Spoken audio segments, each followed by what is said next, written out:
What distance do you think he covered, Eugene?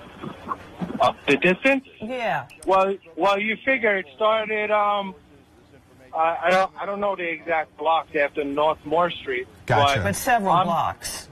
Yeah, I'm down on Warren, and everything is closed off between there and up, I guess, that way. You know, Eugene, we just showed a picture to our audience of Tim Fleischer on the scene. I think he's available for us to go to right now. Tim, can you hear us? I'm down on Stay with Warren. us, Eugene, too. Yeah, please do. I will. Hey, Tim, what can you tell us? Where are you? You would ask where our location was. We're at West Street and Murray Street. We are about 4 blocks down from Chambers, but you can see an emergency response is still coming in, flooding into this particular area. Here they are, all on the west side. They stretch for almost 3 blocks up to Chambers. Chambers is up where that white bridge is, just beyond all those police cars. That's where this crash came to an end, where we are told that they apprehended this one suspect who was in a car that struck the other people. Now, this block that you're also seeing right here is now a triage center. It's been enlarged at this point. They pushed us back a good another block anyway, but that's all a major triage center through here. But now they're pushing us back again.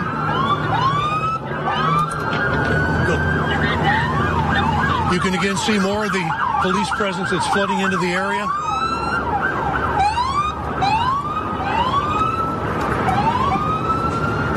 An enormous amount of police activity. FDNY has set up an enormous triage center up just close to Chambers Street right now. We were able to see some victims on stretchers at this point. Again, they started pushing us back pretty quickly, and they've shoved us back on the other side of Murray Street right now. Tim, you saw that medical examiner's vehicle. That's not a good sign. Well, it never is, but again, you know, in something of this nature, they might have brought it just as a precaution. I don't know. Yeah. Again, I've not been up to the area to see just how serious that those injuries are to the individuals. But once we get a better handle of that, police generally will try to find us a location someplace close where they can also brief us on what is happening. We're hoping that will take place as well. Well, Tim. But again, right now, they've stopped. Traffic has been shut down in the area completely. And again, police, FDNY, EMS, all responding. And Tim, just to let our viewers know, I mean, this literally happened within the last 40 minutes. So you are very fresh on the scene.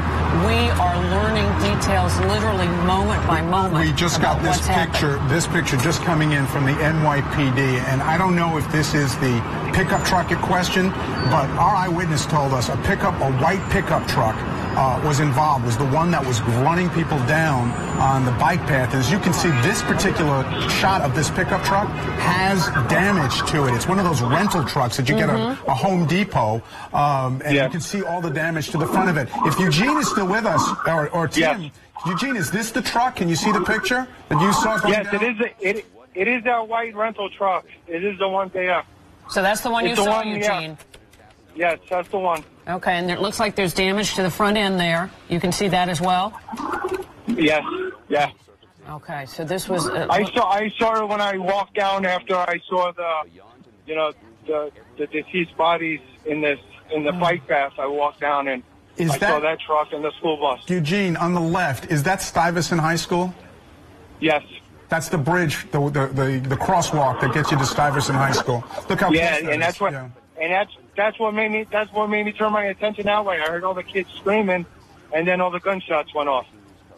Just so frightening. And we're still trying to clarify. I know, Eugene, you've talked about these gunshots and everything. We're certainly still trying to clarify whether the person driving that vehicle had a gun in the first place or whether it was police firing on the driver in that vehicle.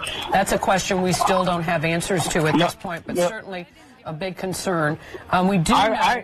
Go ahead. I would say it was the guy in the truck because there's no other reason why anybody else would be shooting.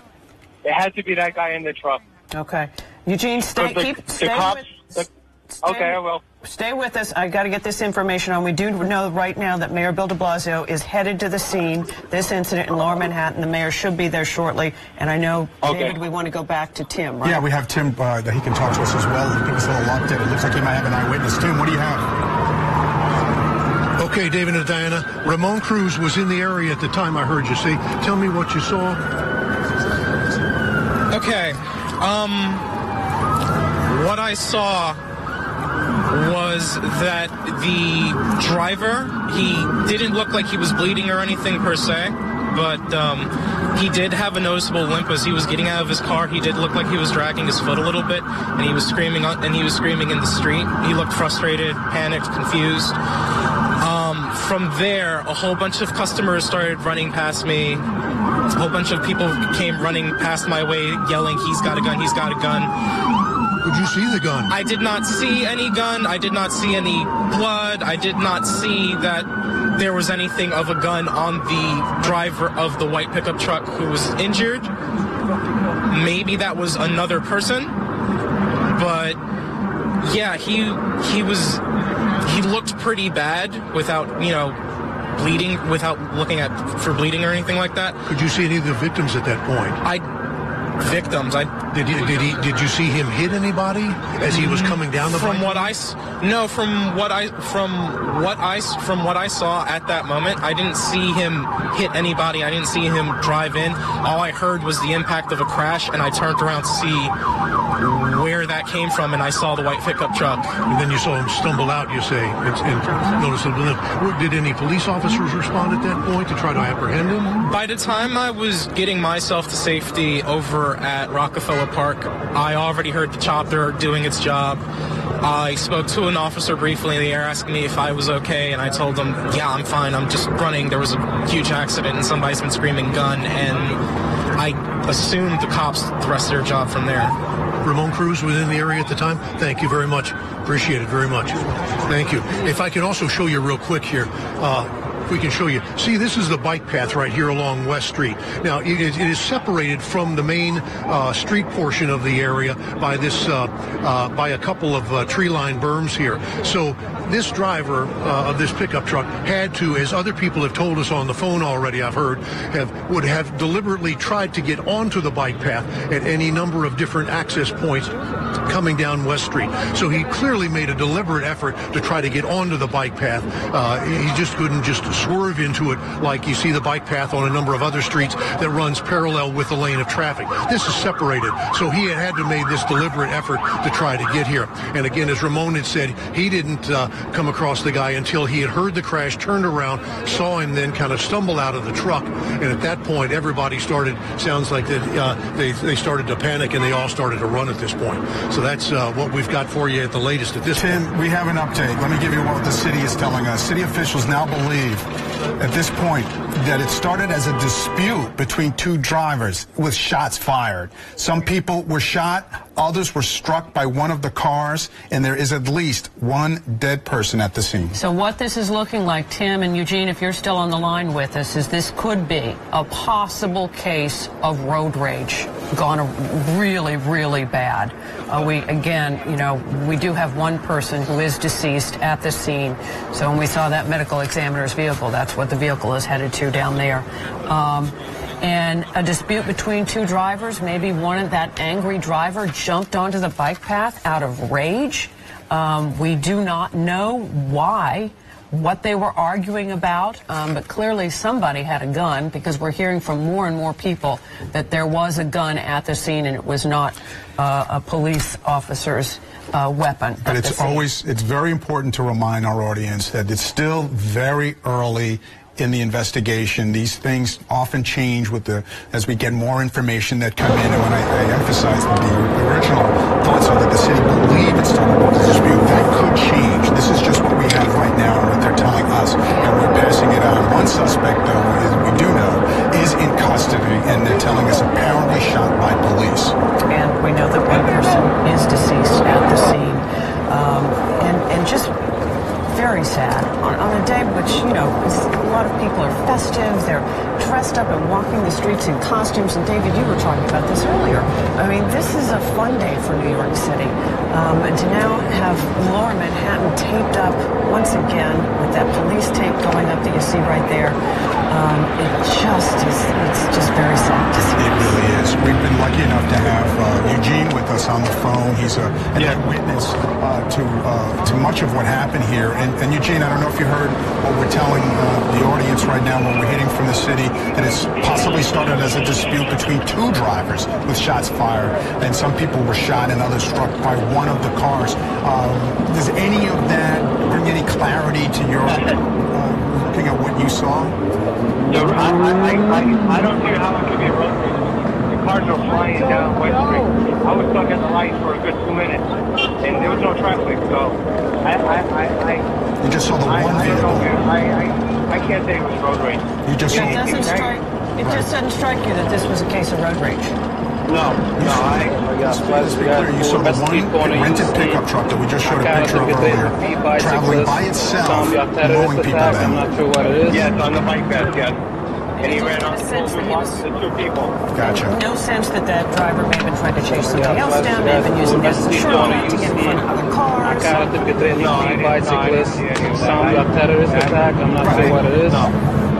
Totally understandable, because again, what happens in these kind of cases, people see things from different perspectives. Not saying that yours isn't the one that really tells the whole picture, but it may just be a piece of a puzzle that the investigators are going to try and work their way through clearly and try and get a better understanding of the motive of why they might be in something else as all of this. And again, we can't thank you enough for taking time to talk to us, because you help us I'm not sure what it is. know this is something that's going to concern a lot of people. And again, we want to emphasize there is no active shooter, no active concern at this point in terms of what happened. Yeah, but did you going to check in on your emotional health here? How are you doing? You know that one of those people died. You doing okay? No, I think this is I feel bad for someone, you know. Yeah. I don't know what caused somebody to do this crazy stuff. I know, and you're going to be sitting with this for a while, and it's going to hurt because you see something most people don't want to see. So my heart's with you right now. You had to witness that. We are waiting for the mayor to get to the scene, police commissioner to get to the scene to brief us on the very latest. Again, the mayor's been briefed just in the preliminary info, and that's where we are hearing back that right now there's no active threat, other than to say that there are multiple people injured as a result of this incident, and at least one person in custody at this time. Okay, we want to let our viewers know you are now watching Eyewitness News, first at 4. It is 3:59, and literally 55 minutes ago, this horrific incident happened in Lower Manhattan, shattering what was just a beautiful scene down there, a beautiful day. It's a wonderful day outside. It's Halloween. And all that now disrupted. That area now one big, massive crime scene. And we have a sad update. We are now being told there are 2 dead as a result of this incident. Our eyewitness, Eugene, actually told us during his recanting of it that he's witnessed 2 people who were dead. But of course, we couldn't confirm that until just now. We're being told by NYPD that 2 are dead. One of the first reporters on the scene, Tim Fleischer, there. Let's go back to Tim and get the very latest from him. Tim. We're here at Murray and West Street. We're here at Murray and West Street. This area that they have blocked off, you can see if we've got a triage area that's been set up by the FDNY. We've got a triage area that's been set up by the FDNY. Again, someone injured down this way now. Someone injured down this way now. There's an empty stretcher over on the left side. But on the left here, you can see 2 of the injured that are being brought down to, I'm looking for a waiting ambulance, and I certainly don't see one. The last ambulance I saw was actually a block in the other direction. But again, they've gone just south of Chambers Street to be able to grab these folks and get them off to safety at this point. Again, it's a little unclear just how many injuries we do have.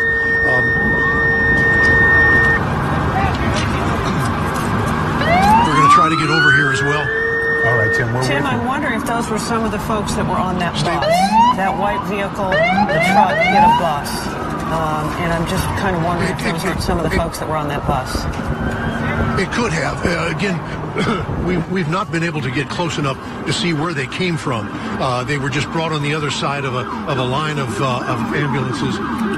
And so I don't know if they were part of the original impact or whether, they were injured in some other form at this point. But again, they're expanding this triage area, and you can see they're wanting to push the line back again. They've been pushing it back block after block to get an even larger area at this point. But again, they've got 2 folks on stretchers over here. It's a little unclear just how seriously they're injured. They do seem to be talking to the EMTs. Okay, thank you, Tim. Let us take it up in the air right now. We've got Shannon Sohn up in Newscopter 7. And Shannon, I know it's pretty windy up there today, and there was a question whether you could fly. We're glad you can fly, because you can really give us some perspective on this. Shannon? Well, apparently we're having a... Shannon, are you there? Yeah, and we're going to try and do just that for you.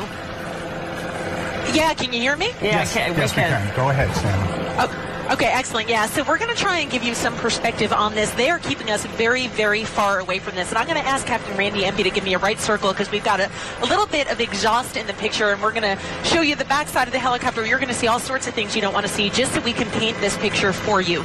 You are looking down at the intersection of West Street right near Chambers Street. So that is what you are looking at right here in this picture. You see some emergency crews going north up the West Side Highway there, but a lot of activity in this area. You're going to find it on West Street from Chambers Street all the way up, possibly all the way down to the pier. You have to just keep circling. You go ahead and do that, and we'll show them what we can show them. Again, as you mentioned, Diana, it is very windy up here today, so we're trying to show you pictures, but we've got exhaust coming into it for you. What we know at this point, that we got reports at first that this was a dispute that started between 2 drivers. That's what city officials are telling us. At some point, shots were fired, and other people that were not initially involved in the dispute were struck. At some point, this dispute went on to the bike lane that parallels the West Side Highway on the riverside of the West Side Highway. We now know that 2 people have died in this accident and shooting. So those are the details, but you can see police are still on the scene here. We've got them with dogs as well. We've seen some of the canine units on the scene. They are trying to keep us back so that they can do what they need to do on the ground there, but several people injured. We're hearing that some of the injuries are going to Bellevue Hospital, but you can see still have all of these emergency crews going north up the West Side Highway, and we're going to bring you north up the West Side Highway a little bit as well. A little bit hard to make out because we're from the other side of the river here. We're all the way on the New Jersey side over by the Holland Tunnel, but you can see what an active scene this is, and as you mentioned, we can really give you some perspective, so we're going to try and do that right now. I'm going to bring this picture out and show you the approximate location that this entire incident started, because it started up by West Houston Street, which is right around in this area here. That is where that dispute began, and you can still see it's a little bit hard to make out, but there is some police activity there, some police going south on the West Side Highway at this point. It appears that they are allowing cars north on the west side, but if you are south on the West Side Highway, all lanes are shut down. Now you can see this fire department truck here. That is closer to the bike lanes. In fact, where those fire department officials are is in fact the bike lane that parallels that southbound side of the West Side Highway. So that is evidence that in fact some of the people on the bus lane were injured when this dispute took south on the West Side Highway. Initial reports are that it went south and hit traffic or something and was unable to continue any further south than Chambers Street, and that might have led the suspect in that vehicle to go flee on foot. I'm just coming into these different scenes just to get a picture of it with you, so we're sort of looking at this together for the first time, but you see a tremendous amount of police tape up along the bike lane, especially in that general area. And what we'll do is bring up Street Spotter 7 for you and show you where you're looking at so you can get an idea. That's West Street. You can see where it says Hudson River Greenway. That is actually that lane for the bikes that we were talking about. And you can see that this scene just keeps going and going, really culminating in this area here. A lot of that police department activity in this general vicinity. Again, we now know that 2 people have perished, at least 2 others injured and taken to the hospital after what apparently just started as a dispute between 2 cars. Reporting live over the West Side, Shannon Sohn, Eyewitness News. Shannon, quick question for you. Have you been able to hone in on the bus that was apparently hit? We have not been able to do that yet. As I said, we were just coming up over this scene, and because the police are trying to work this, they have requested the control towers to keep us very far away from this. So we're just going to sort of scan the area with you where we can and get pictures where we can. Unfortunately, you can see, especially in areas like this, you've got a lot of trees in between us and the mass scene down here. And that's part of the problem, is that this scene is just so enormous. It's almost impossible to make out exactly where each little piece of this happened, but we know that it started at Houston and went all the way down to Chambers. Yes. Okay, thanks, Shannon. And stay up there for us, and we're going to check in next with immediate aftermath here. Okay, Feed bicyclists. I wanted to just update some things that Josh may not have information on. We're being told that it appears now that the pedestrians were all struck and that the shots were fired by police in a shootout. And part of the problem that may have been adding to the confusion is that we're being told now that a gun was recovered, but it was considered either a fake gun or otherwise an operable gun. That doesn't mean that the police knew that during this confrontation, but it may be a factor in who was injured if it was through gunfire. At any rate, all the eyewitnesses we do have an indication is that the vehicle did strike people, and at this point we don't know the two dead if they were killed by the vehicle or from gunshot. We're still, again, in the early stages, but let's go to Josh Einiger, who is live on the scene, and get the very latest from his perspective. Josh. Well, and first of all, just to build on what you said, Dave, it was not too long ago, as part of the ongoing counter-terror changing mission of the NYPD, that the city of New York, the NYPD, put out a message to police officers officially giving them authority to shoot at moving vehicles in a situation like this. So it's still way too early to know exactly what the dynamics of this, but that's something to bear in mind. I want to show you where we are. We are at the corner of West and... where are we? We are at West and several blocks south of Houston, about 10 blocks south of Houston. I don't see a street sign here. And Shannon was talking about how large this scene is. I'm with photographer Brett Cohen. We parked way up at Houston and started running. That was at least 10 blocks ago. Brett, why don't you do a 180 and show to the behind you way up there. The southbound side of West Street is closed to everything but law enforcement and fire emergency vehicles for as far as the eye can see on the left side of your screen, and they continue to come into the scene. There are some civilians who are sort of finding themselves on the northbound side of West Street. They are being allowed to go north on West Street, and then they're being sent back east. But a lot of police vehicles and law enforcement continue to make their way up to the main center of the scene, which is down there right by the World Trade Center. Here's what's behind you right here. We've got more law enforcement vehicles. That's federal law enforcement here on the scene pulling in as well. So we're going to continue walking up this way. This is, as Shannon was saying, Dave and Diana, a very difficult thing for us to understand exactly where this all happened, because it is just such an enormous lockdown on the south side of West Street. It's hard for me to tell if it's locked down this far for logistical reasons for them, or if it's because it's one large crime scene. But we do know at this point, as we've been reporting, that we do have 2 fatalities confirmed on the scene somewhere along this bike path, and we are, waiting for more word on exactly, what the dynamics were here. But it is a fairly tense scene, clearly a lot less tense than it was earlier, because law enforcement, of course, does have a handle on this. Is this as far as we can get down? Okay, this is as far as at this point we're being, no problem, we're live at the moment, so just, we are, as you heard, this is about as far as we can get at this point. But again, I just want to show you just how large this scene is. Bro, why don't you go back up to your right, and you can see from this vantage point, all the way up to Houston Street. West Street is shut down on the southbound side, but really effectively on both sides as well. Dave and Diana?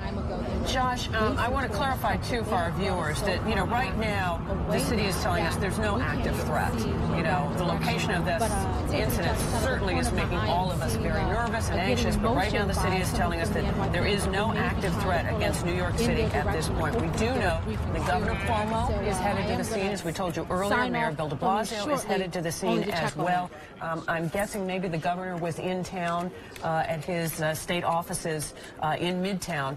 So he is expected at the scene shortly. And here we're getting a different perspective. Kind of, you can see the ambulances and the crowds there. Shannon Stone up above. Shannon, what are you seeing from there? Yeah, so we were talking about just how large the scene is and the fact that we're being kept on the New Jersey side of this scene, which is making it very difficult to give you total perspective on all of it. But you are now looking at the very south side of the scene. Keep in mind that we know that this started up by West Houston Street and came south down the west side, ending right here around Chambers Street. So you are looking down at the suspect's vehicle, that pickup truck in the center of your vehicle. That is the suspect's vehicle. We know that that suspect is in custody. We were talking about whether or not anyone is in danger. Police are telling us and confirming for us that the suspect is in custody, but that is his truck that you were looking at. And you can see a vast amount of police officers here. We did see bomb units looking around it as well. Dogs sniffing through that truck. This is basically the tail end of your scene and where it all sort of ended. And it's sort of matching up with what we had heard initially, was that this guy was going south. He went onto that bike path, hitting people on their bikes. And when he couldn't go any further, he wound up getting out of the vehicle here. But again, police now have that suspect in custody. We're going to bring this shot out just a little bit, and I'm going to see if I can show you just down at the other street. I'm not sure if we're going to be able to get it or not. Yeah, there you go. You can see a little bit more police activity down here, but most of it centered around where that pickup truck is located. That is where this entire thing stopped.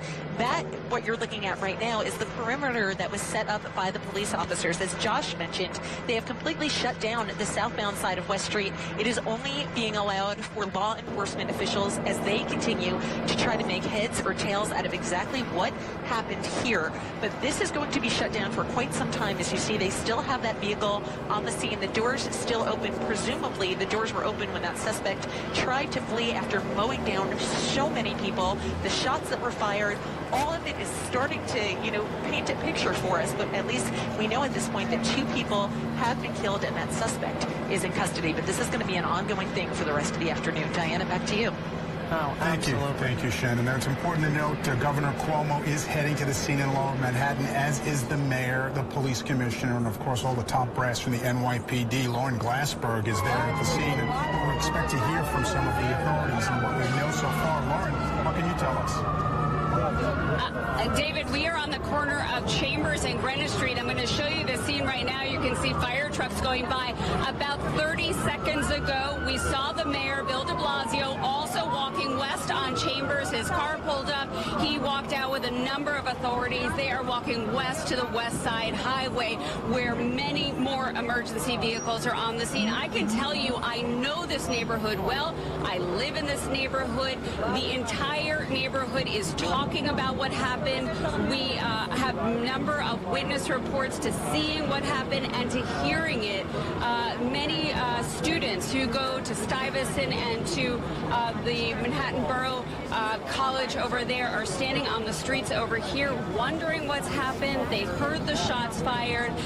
It is a large scene, as we were hearing from Shannon and from Josh, but we are on the easternmost part of the scene at Greenwich and Chambers. This is a busy area at this time of day, but right now streets are locked down. People are standing on the corners trying to figure out what's happening, but we did just see the mayor show up and walk west toward where more of the scene is happening, right at the intersection of the West Side Highway and Chambers Street. Again, 2 dead right now, that according to authorities on this scene, but it is fluid. We are trying to figure out exactly what provoked all of this in the first place. And I would like to just throw in a personal account.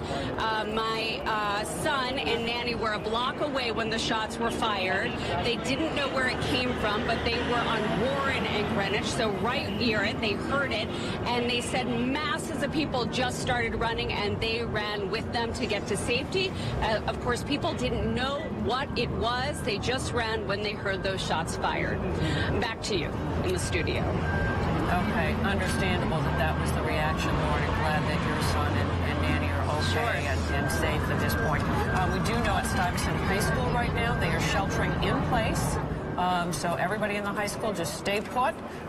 They are sheltering in place for the time being, and of course we'll let you know when that changes. But for now, if you're in that area or in Stuyvesant High School, do plan on just staying put for right now. What you're looking at, and this is the crime scene. It's hard to look at. These are the mangled bikes that driver ran over in that white truck, and you can see how mashed and crushed those bikes were, and there were riders on those bikes. So let's go to Jim Dolan. Jim is at the scene right now, and Jim, tell us what you know from your vantage point.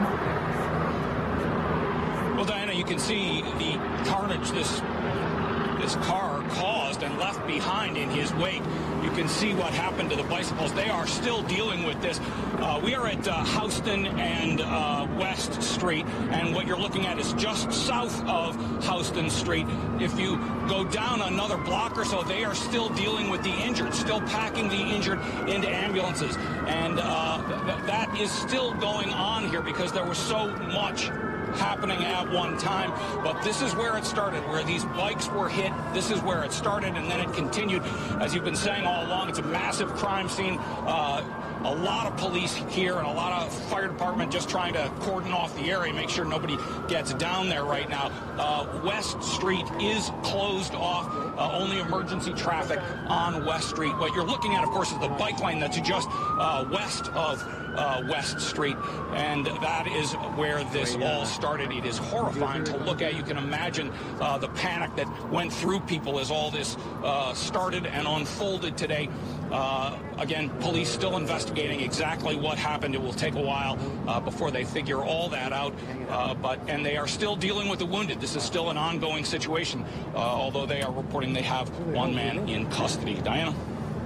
And let me pick it up, Jim, also, because this is just coming in, and as you would imagine, a response to something as horrific as this kind of a scene. The FBI, we're being told now, also responding to the incident, regardless of what they may believe early on, thinking that it was a road rage incident. No situation is being ignored. They don't know exactly what was behind this yet. They don't know much at this point. Riverside incident that prompted evacuation of that school. But again, looking at live images right there. And Rob is up. Sorry, I think I have the Dodgers on my head right now. A lot of people in my mind. Let's go to Rob McMillan, who's been covering this story for us. We're now more than an hour and about 15 Well, we moved up the hill from where we were, closer to the school. We're at the intersection of Shaker and Century, and you can see some of the portables here on the school property. And you also get an idea or a better sense of what they were saying when they were talking about the lower level and the upper level, because in the background you can see some of the main, more permanent buildings that are part of the school at a different level than the portables. And from what we gather, they were evacuating this school in zones. When we first arrived on scene, we saw perhaps 2 or 3, maybe 4 classrooms, that amount of students walking down the hill, down Century Avenue toward Crestview Park, which is where we told parents have been asked to go to pick up their kids. But many of the parents we were speaking with at the time, understandably concerned, not knowing what is going on and to what extent the danger is, they were not able to find their children.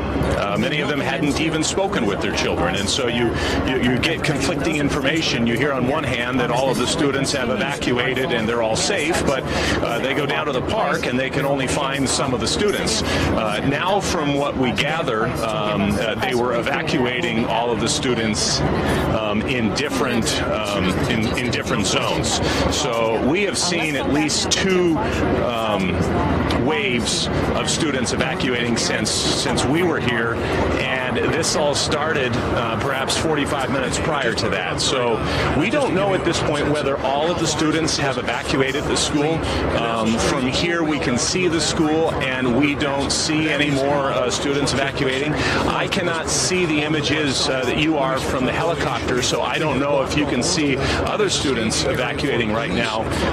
But here in front of the school, we see a number of Riverside police officers, but at this point, they say it was a quote, no more students evacuating. Action, I should point out that if you were watching here about 15 or 20 minutes ago, the man was then shot by police and is expected to survive. Who say that their so driving on the bike path, we are now told, was not an accident. We've moved up driving on the bike path was a deliberate action.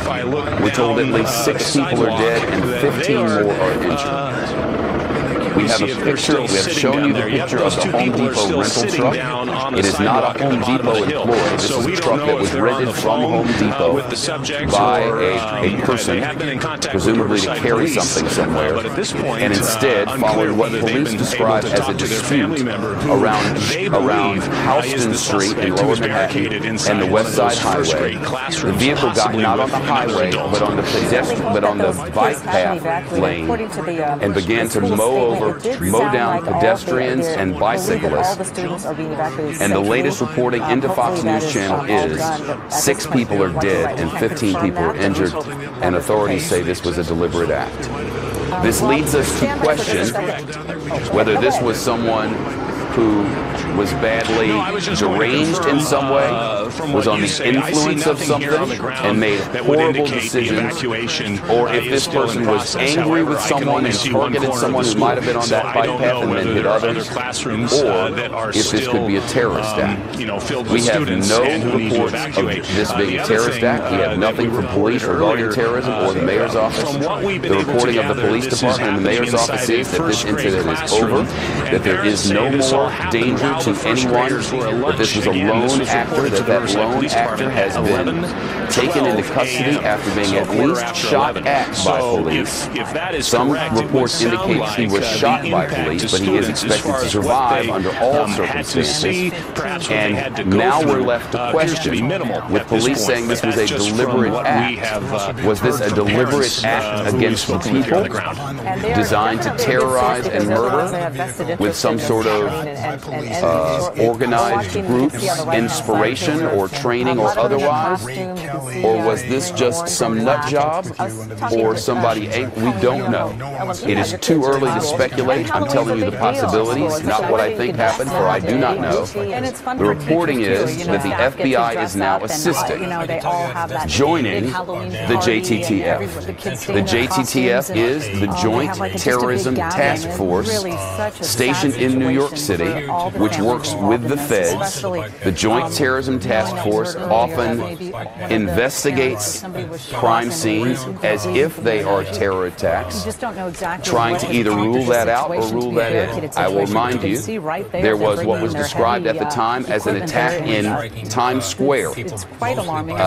This driver of a vehicle went into a pedestrian area in Times Square around TKTS. If you've been to New York City, you know it. Around the Broadway area, and drove over pedestrians, and everyone in New York City was thinking, oh my God, another terrorist attack. It was not. It was a highly intoxicated man who turned the wrong way, apparently didn't know what he was doing, is to this day in custody, but he did not have designs against people. He was just messed up. For those who were involved and those who were terrorized along the way, it certainly does not matter.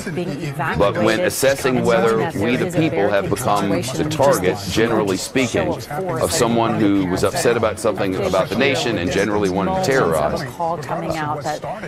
New information from Rick Leventhal has just arrived. Is that in Outlook or my Gmail? It's very stressful now for parents. I'm told it's in both. It has not yet arrived. According to Rick, the perp was shot twice. The suspect is not dead. The suspect may have gotten on the bike path in the West 40s on the West Side Highway and may have hit people there. And I have resisted telling you the following thing. There is a place called Pier 26, which is along the West Side Highway. This highway stretches all the way up the Hudson River, from the lower tip of Manhattan all the way up until there is no Manhattan. And about Pier 26, which is around what street, John Glenn? Of Chambers. So there was another police activity there that we believe may have been related. New reporting. We believe the driver of this vehicle may have gotten onto the bike path, which still exists, in the 40s. When I say the 40s, I mean all the way over by the Hudson River, west of Midtown Manhattan.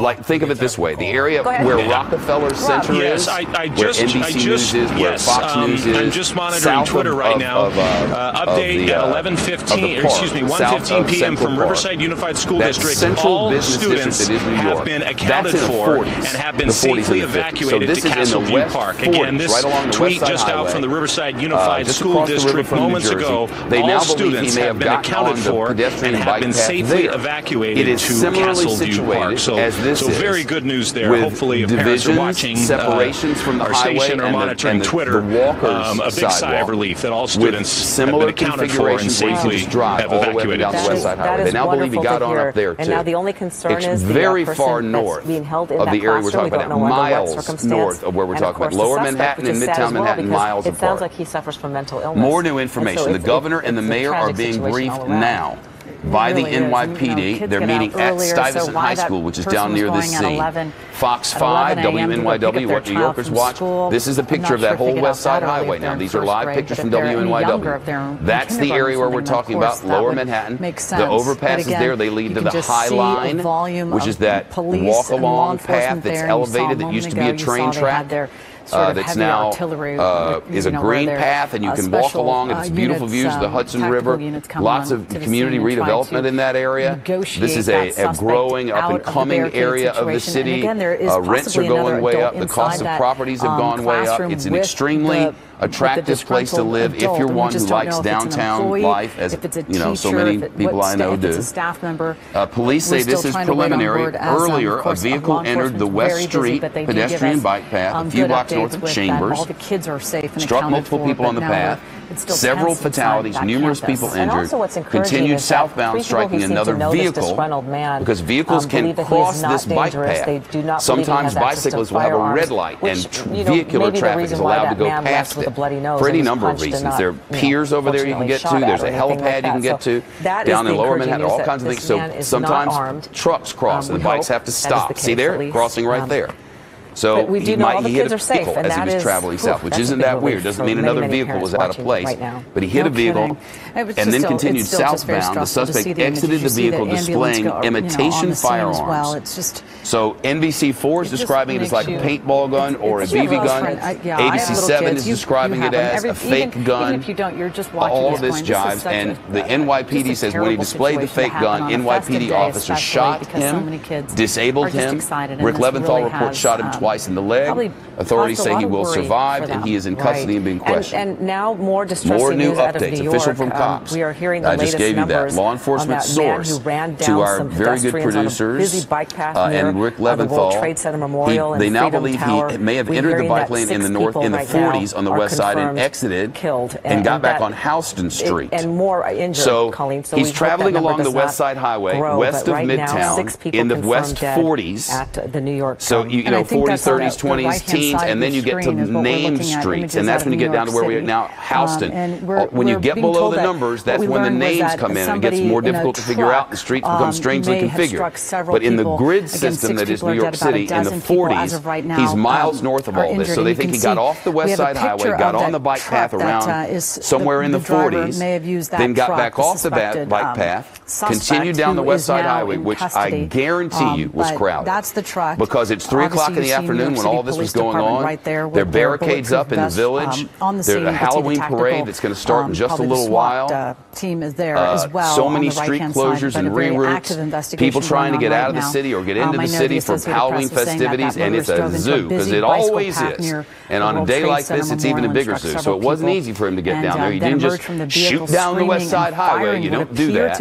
And then he finally got down to Chambers Street, and down to Houston Street, at the very beginning of Soho. So if you've shopped in Soho or you've been to that neighborhood, you've walked around there, the cobblestone streets, you see the cobblestones right around this bike path here. That neighborhood, you can see right there, not too far from Tribeca, really. You can only imagine how scary it was, north of that area, just south of Houston, and he travels on this bike path for many blocks from Houston to Chambers Street. That's when he hit a vehicle. After hitting the vehicle, exited his vehicle, that white Home Depot rental truck, displayed what we now know was a fake firearm, because the authorities have recovered it. Police shot and took him down. The NYPD will be briefing reporters from NYPD headquarters, I assume from One Police Plaza, which is like headquarters downtown, 5:15 Eastern Time, so 45 minutes from now. What a terrible situation there. NBC4.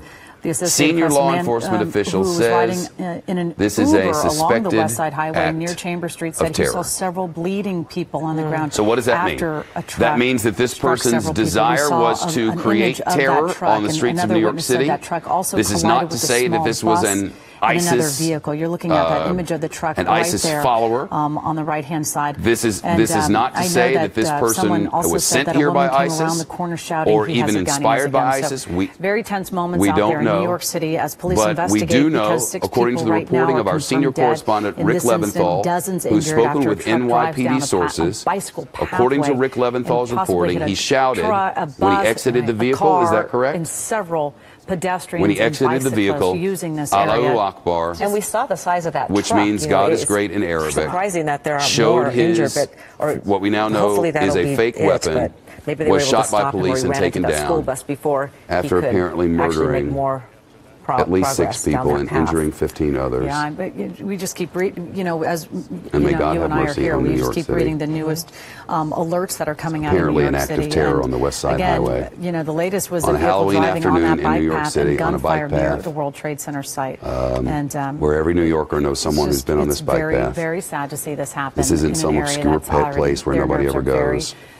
This is that place where it's a beautiful day in Manhattan, and you get a minute, and you have the time, what is going on, and you can grab a city bike, and you just want to forget it all. And the incredible security that is around whatever that your area. stresses are of the day. My daughter just a week this ago. is not a place where you can walk to, the security there and the one-way this isn't middle streets America and the where you road can just escape and be unto yourself. Those pillars that I forget there what they're called. There are a billion people everywhere. And now look at the pictures on the West Side Highway. Everything around there is so secure. And for him to be able to get on a bike path, that is, he would have to use a truck that size apparently to be able to do that. And when you're there, all you think about is 9/11. So that's the thing. Really that's what a lot. I mean, I'm sure so many people are in this area. They drive. If it's people who live in there, every day you're thinking about.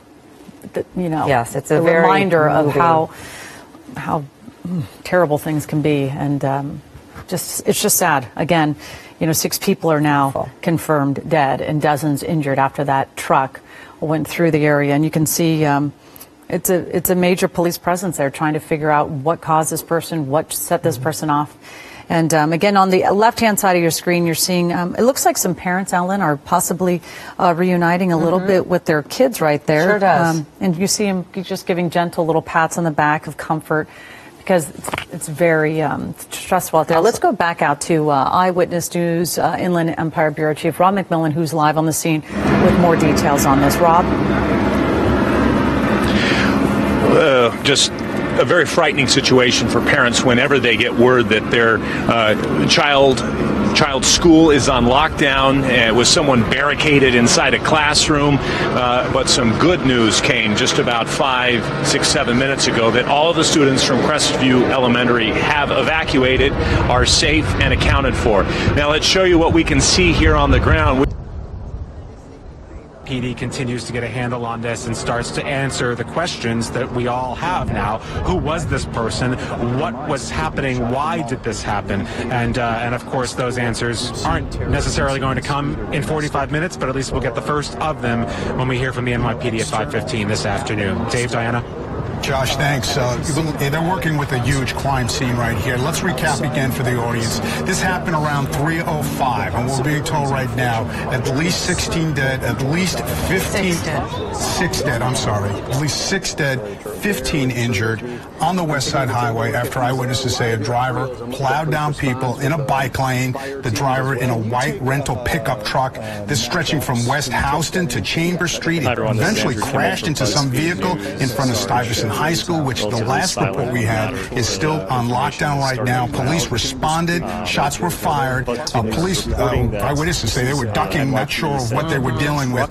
A suspect was shot, and he is in custody at this point. Adding to the strangeness of it, they found what they say was either a fake gun or an inoperable weapon at the site. Yeah, absolutely. And we have former Police Commissioner Ray Kelly here with us. And initially we had been reporting and been told that this was a road dispute. The commissioner telling us it appears to be much more than that, more of a deliberate act. And so that's what, with the FBI now on the scene, that would seem to be where this investigation is going. And I asked the commissioner a moment ago, surveillance video and surveillance cameras, and you were saying that there's some along that area. It may be sporadic, but at least we'll be able to call a little bit from that, right? That's what investigators will do at any crime scene, and certainly going to do with this one. See how many cameras they can tap into as quickly as possible. I mean, there is a lot of cameras in the city, and that's so those are the reports of the gunshots. Helpful here. Yeah. So we have investigative reporter Jim Hoffer, who is now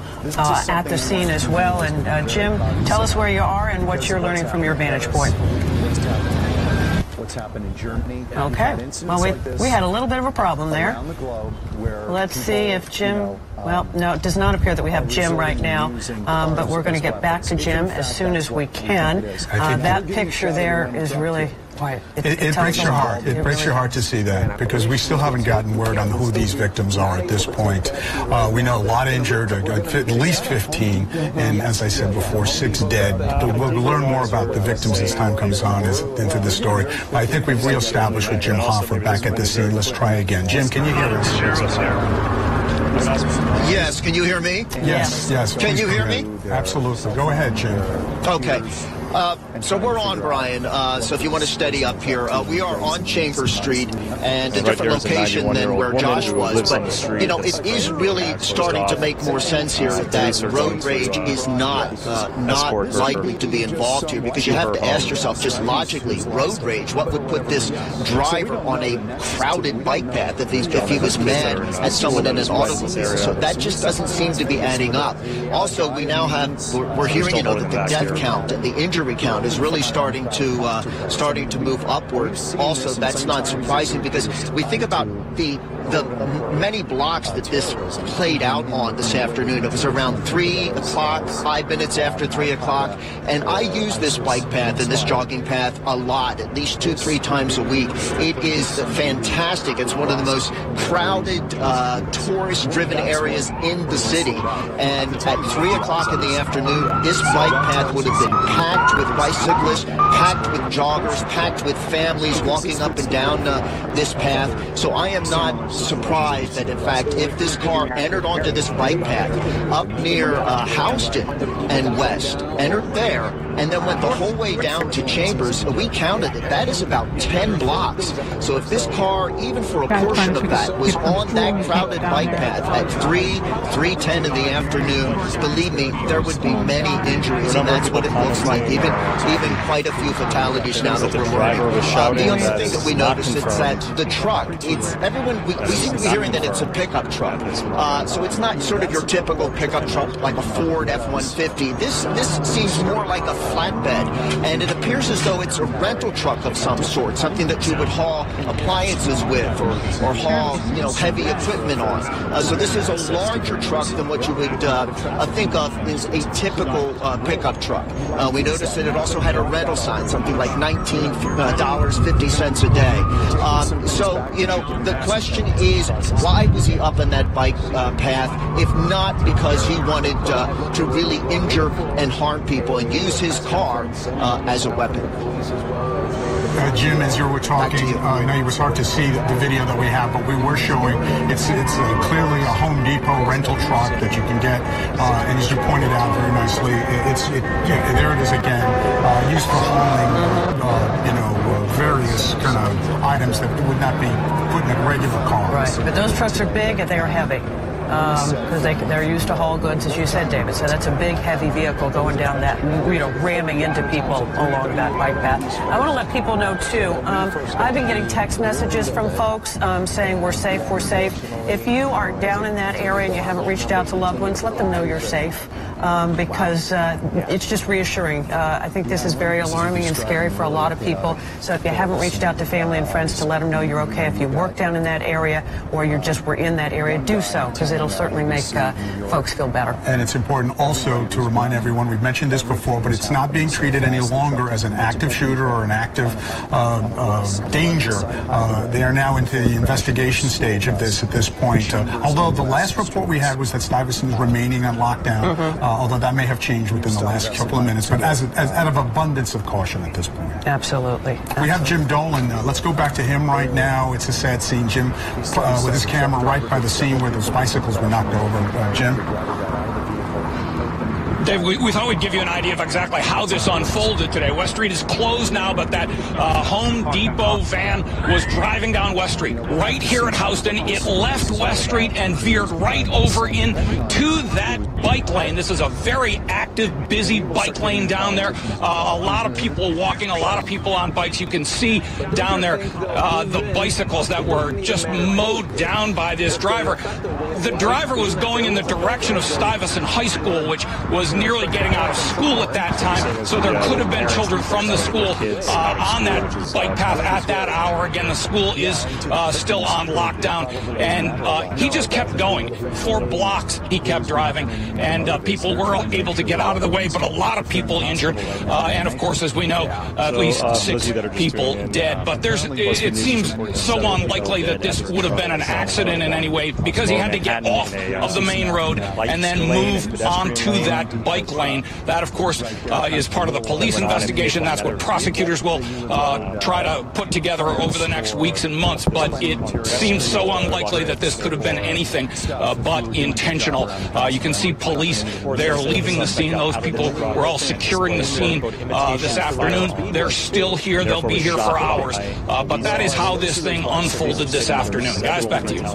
Jim, thanks. And we were talking with David, you remember Eugene, who was one of the witnesses. And when we said to him, does this fit the profile of road rage incident, even he was very skeptical. So again, this is not appearing to be a dispute. This is very much now appearing to be a very evil and deliberate act. We have 6 people deceased at this point, 15 people injured. And you just mentioned Eugene. We'd like to give the audience who may not have caught our coverage earlier a chance to hear what he saw for himself. Take a listen.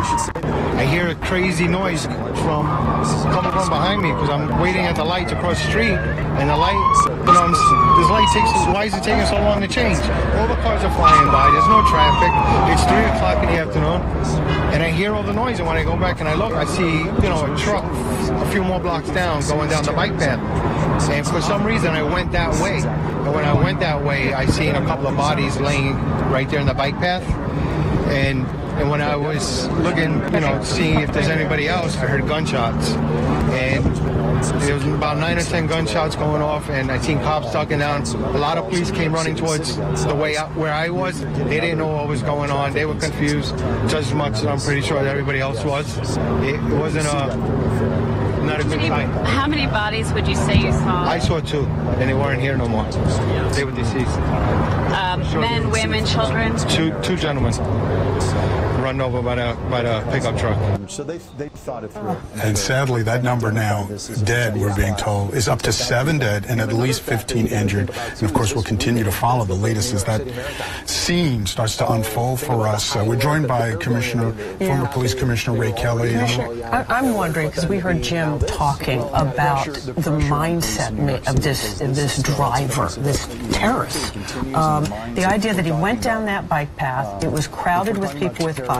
The idea that Stuyvesant High School is down the road from there would have been letting out. And I want to just interrupt because this just got told to me in my ear, and it's just as you were saying, Commissioner, that the police are now treating this officially as an act of terror.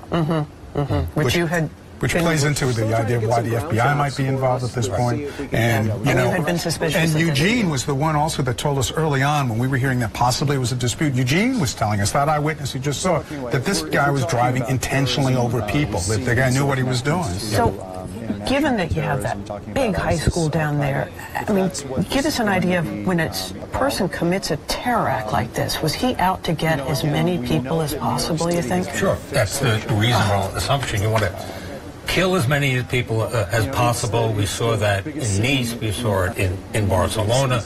We saw it in London on a few occasions. That is the new method, the new available weapon to use, and it's very easy to get. It's ubiquitous. Any vehicle will work. and go and rent a truck. This individual has made statements that indicate that it's a terrorist attack, when he interacted with the police. So I don't think I doubt in anybody's mind now that this is a terrorist attack. Can you share with us what those statements were? Well, we'll let the it's going to come out at 5:15, you think? Okay. But we have seen this pattern. There was an individual, he's now deceased, his name was Mohammed Al-Dini, and he was the spokesperson for ISIS. And he put out this plea to do what you can wherever you can.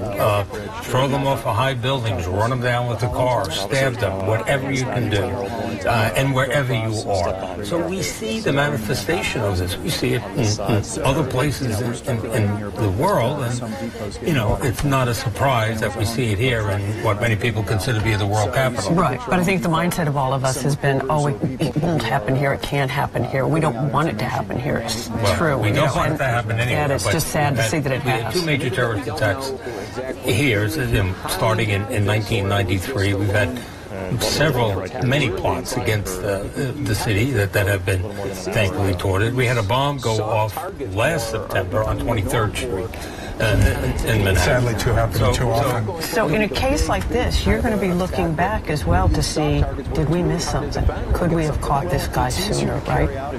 Sure. I mean, that'd be part of it. Caught him doing what?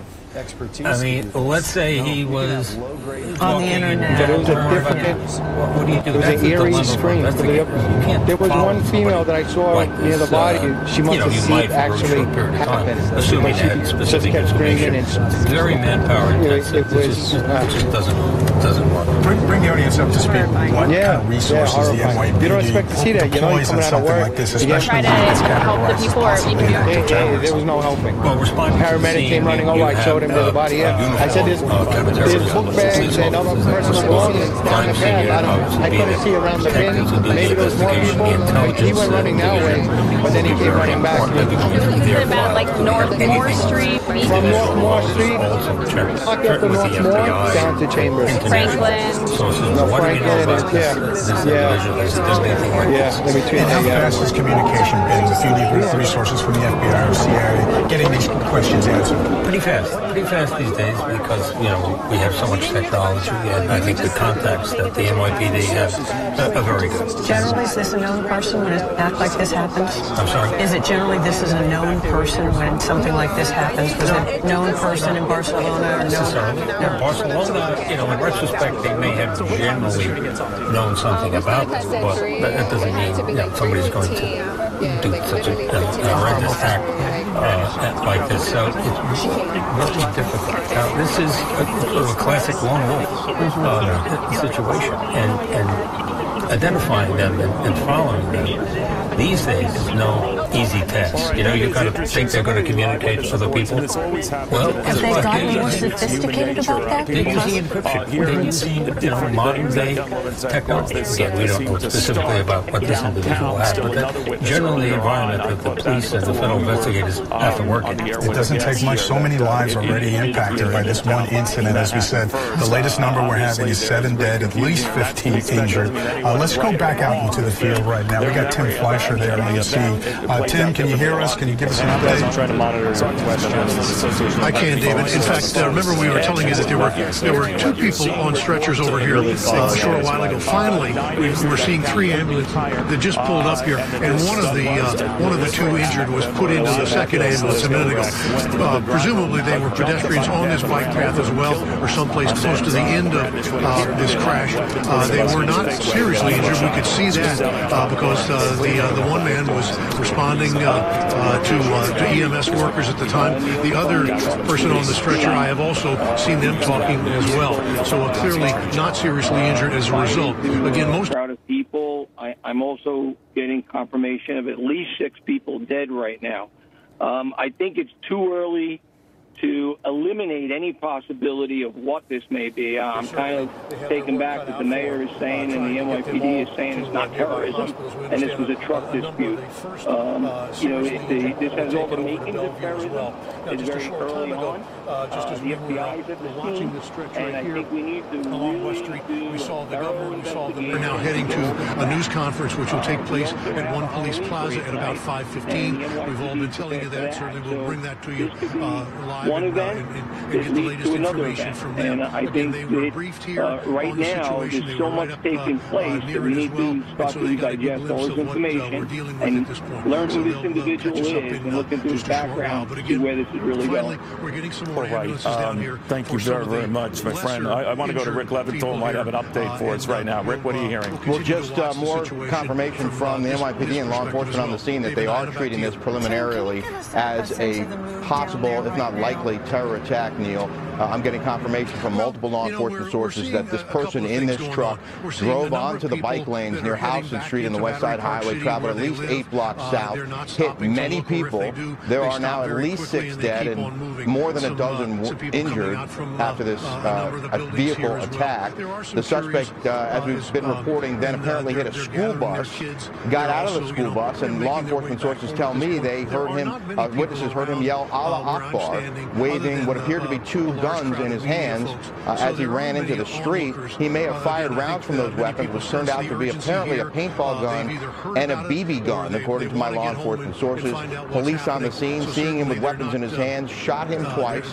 He was wounded but is expected to survive, and they're now looking to see what, if anything, this person had on social media or elsewhere that could explain why he would have done what he did. But certainly him yelling Allah Akbar, hitting people, innocent people on a bike path, and then jumping out of his vehicle with 2 imitation weapons suggests that he was up to some sort of terrorist attack here. You know, Rick, when the New York City mayor saying the situation is contained, by that I think it seems to be saying with the shooter, driver, whatever, apprehended, there doesn't appear to be a threat of an additional assailant. Is that what you're hearing? Well, all we know of is this one person. It appears to be a lone wolf attack at this point, but as we've seen in the past, often these guys work in teams. They have cells. Whether or not he was part of one, we don't know. It still hasn't been confirmed as terrorism, but it certainly appears to be that.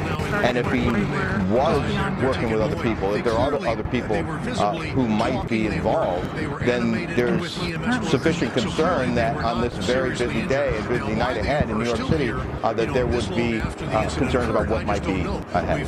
All right. Thank you. Very good reporting, as always, Rick. Again, we're giving you updated numbers. Again, we get these from the New York Police Department, so as they adjust, we adjust. They are reporting at least 6 people killed in this, 9 injured. That could change. We are going on this figure. Stay live for us. David Lee Miller is on the scene in downtown New York with more. David Lee, what can you tell us? Neil, so far everything that I've heard is consistent with a terror attack. The authorities here have not said that's what took place, but if you look at what unfolded in the last couple of hours, it is consistent with what we've seen elsewhere. One eyewitness I talked to just a few moments ago, Neil, told me that he saw what looked like the vehicle intentionally plow into people on the bikeway. There's a bikeway here along the west side of Manhattan that's about 2 blocks from where I am now standing, and he says there's no doubt in his mind that this was an intentional act. We also heard from another witness who told us that he did not actually see any shooting, but he did observe an individual with 2 guns in his hand. He described one as being a larger gun. He said that individual was shot by police. He did not know the extent of the injuries. We understand that the perpetrator is alive and is now in custody. So far, Neil, we believe that there was only one person responsible for what unfolded here a short time ago. From some of the eyewitness accounts, he may have been behind the wheel of a rented truck, with a Home Depot logo on it, and that that truck may have been used to plow down some of the bikers or pedestrians on New York's west side. Additionally, we understand that truck may have intentionally collided with a school bus. One person I talked to said that it appeared there were people on board that school bus, but they all appeared to be adults. It's worth pointing out that this incident took place just outside a high school here at about 3:30, just about the time the kids were exiting the school. No reports of any of the kids being injured. It is a high school here, and there's nothing to suggest that what happened here is in any way connected with this high school, Stuyvesant High School in Lower Manhattan. As of now, this is an ongoing investigation. We expect the Mayor, Bill de Blasio, and the Governor to soon be on scene. But as I said at the beginning, Neil, what happened here, consistent with a terror attack, but so far, no one officially saying that's what took place. Neil? Thank you very, very much, Digley Miller. The White House, by the way, is now confirming that President Trump has been briefed on this vehicle. Reporting. Bike path near the World Trade Center, struck and killed several people, up to 6 dead, we're told, 9 injured. Of course, this is of great concern to the President, not only the President of the United States, of course, he's a native New Yorker, as is his Chief of Staff, John Kelly. Kevin Twerk at the White House on how they're dealing with all of this. Kevin. Yeah, Neil, you're right about that. The Chief of Staff, John Kelly, has briefed the President himself about this incident in New York City. Not just of great concern, as you point out, for these 2 New Yorkers. We're talking about an entire nation watching Fox News and with great concern over a city that has been struck harder than any other city in the United States of America. By the way, the press secretary, Sarah Sanders, sending out a note just a while ago talking about the fact that the Chief of Staff has briefed the President. She also said that our thoughts and prayers are with all those affected. No real surprise here in terms of how this plays out from the White House perspective. You hear of an event like this, and immediately, whether you're in the Situation Room or if you're in the East Room or some other part of the complex, you get immediate input from your staff, including the Chief of Staff, in this case, John Kelly. That means they're also in contact, Neil, with authorities on the ground, both in New York and putting the full weight of the American government, including the intelligence community, behind what they might need in New York as we continue to look for details here. Of course, I'll keep you posted, but for now, back to you. All right, thank you, my friend, very much. Back to Buck Sexton, the former NYPD intelligence officer. And Buck, you know, you and I were saying at the outset of this that whether it's deemed officially a terrorist incident or not, it was terrifying to those clearly involved, and a bunch of Lower Manhattan in its grips right now and frozen in place. But again, it does have the looks and markings of such an incident. But there's only so much you can do to protect yourself from that, right? I mean, the same measures they took in Times Square to deal with a driver just went nuts and plowed through a crowd of dozens, killing one and injuring a couple of dozen more. You can't do that everywhere. What do you do? The precautions you can take, Neil, involve things like vigilance, vehicle barriers in high traffic areas of the city where there are a lot of pedestrians congregating, but there's certainly no perfect security against this, and quite honestly, there are very few ways to even dramatically lessen the ability of someone who is radicalized and decided they're going to engage in what now I believe is being treated officially by law enforcement, as I see on the screen, as an incident of terrorism, as an act of terrorism.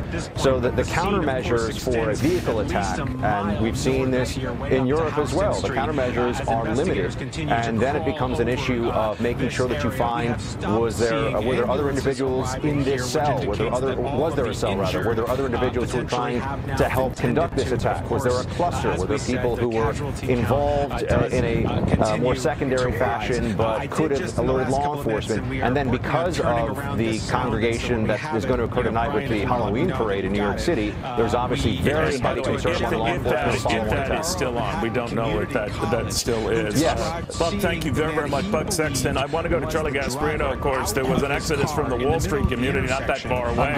Once news got in that this happened, right? Can you hear me, Charlie? Yeah, I got you, Neil. What my sources down there on Wall Street who are being evacuated the minute essentially this happened. I'm going to give you some of the verbatim from a source of mine, an official from Citigroup. It's really bad down here. And listen, this is not 9/11, as we know, not exactly, but this is what this person said.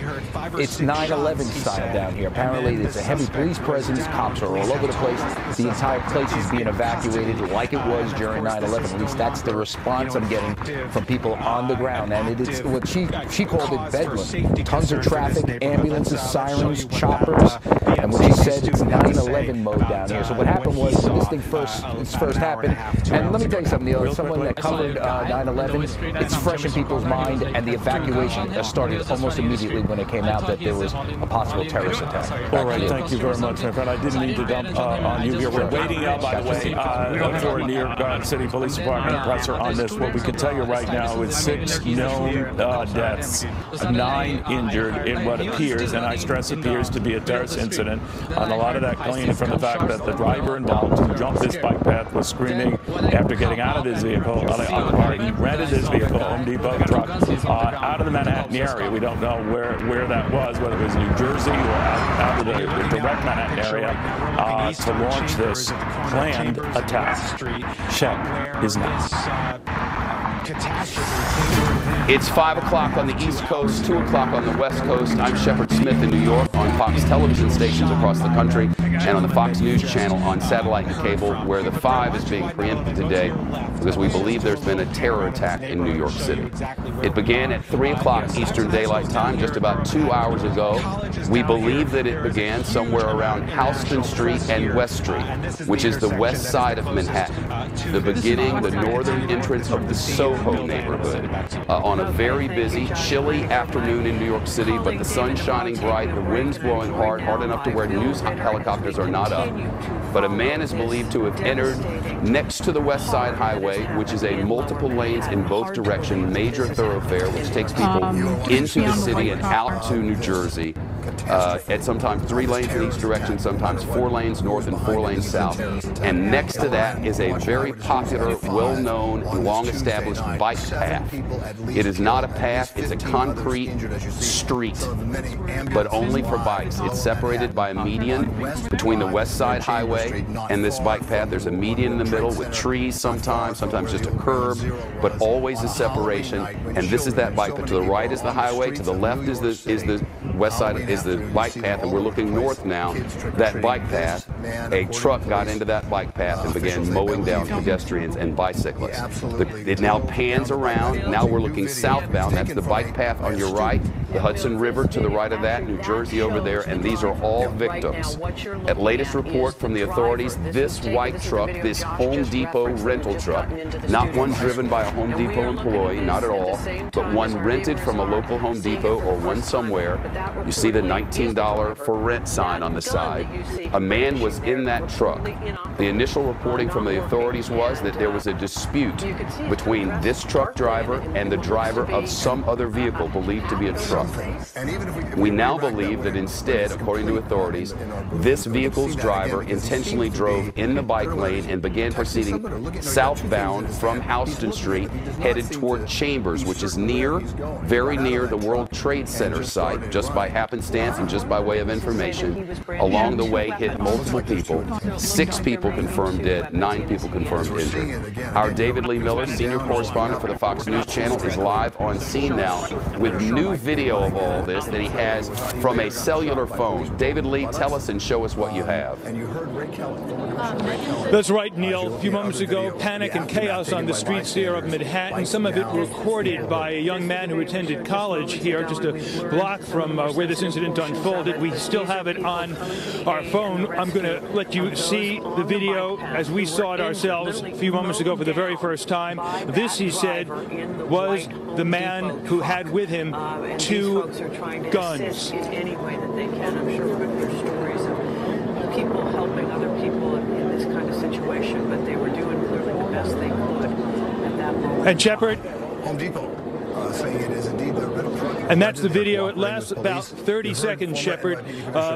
This is described as the perpetrator by the person who took this video. We are told that he appeared to be a heavy-set man. The person who took the video said the gunman had 2 weapons with him. One appeared to be larger than the other. Police are now saying that they were not actually firearms. One of them may have been a paint gun, or both of them, and or a BB gun. This individual was apparently shot by police. According to reports, he was not killed. He is now in custody. Another witness that we talked to just a few moments ago said he observed an individual 2 blocks from here on the bikeway driving a vehicle, a rented what appeared to be Home Depot pickup truck. And he said, from what he could tell, it appeared the driver of that car intentionally tried to hit either pedestrians or bikers on the West Side Bikeway here. This is along the west side of Manhattan, along the Hudson River. The person I spoke to, Shepard, said there was no doubt in his mind that this appeared to be an intentional act. So far, none of the individuals I talked to said they actually saw any gunfire.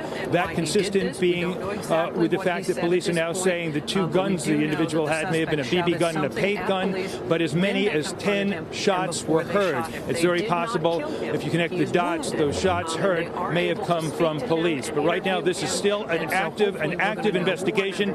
I'm going to let you take one more look at the video. We're going to cue it up on our phone, and you can see for yourself what took place here just a short time ago in Lower Manhattan. Here now the video recorded by an eyewitness.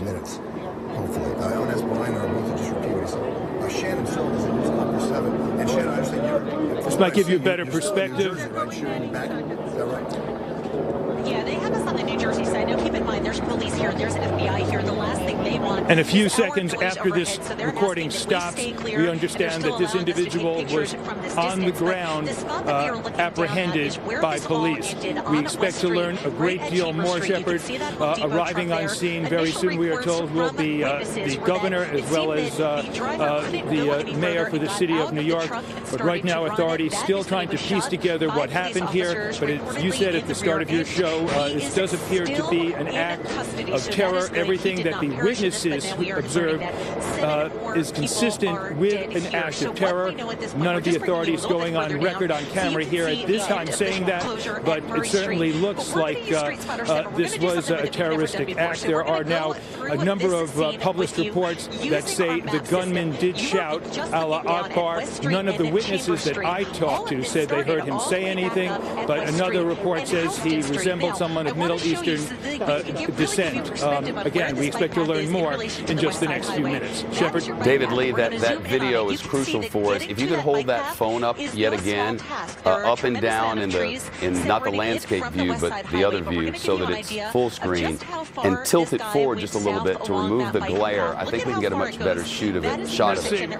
We're getting well, here's a better view. Let's take what David Lee is showing live instead of this thing you've recorded, because he has a better view here.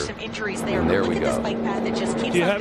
Yeah, we have it. We're ready. Play. I think you've got it now? Yes. The West Side Highway and the bike path. This guy stayed on that bike path right around here. That is the suspect, and in his hands are those 2 fake guns, as they're now described by police. The glare is obviously an issue, but you get the idea.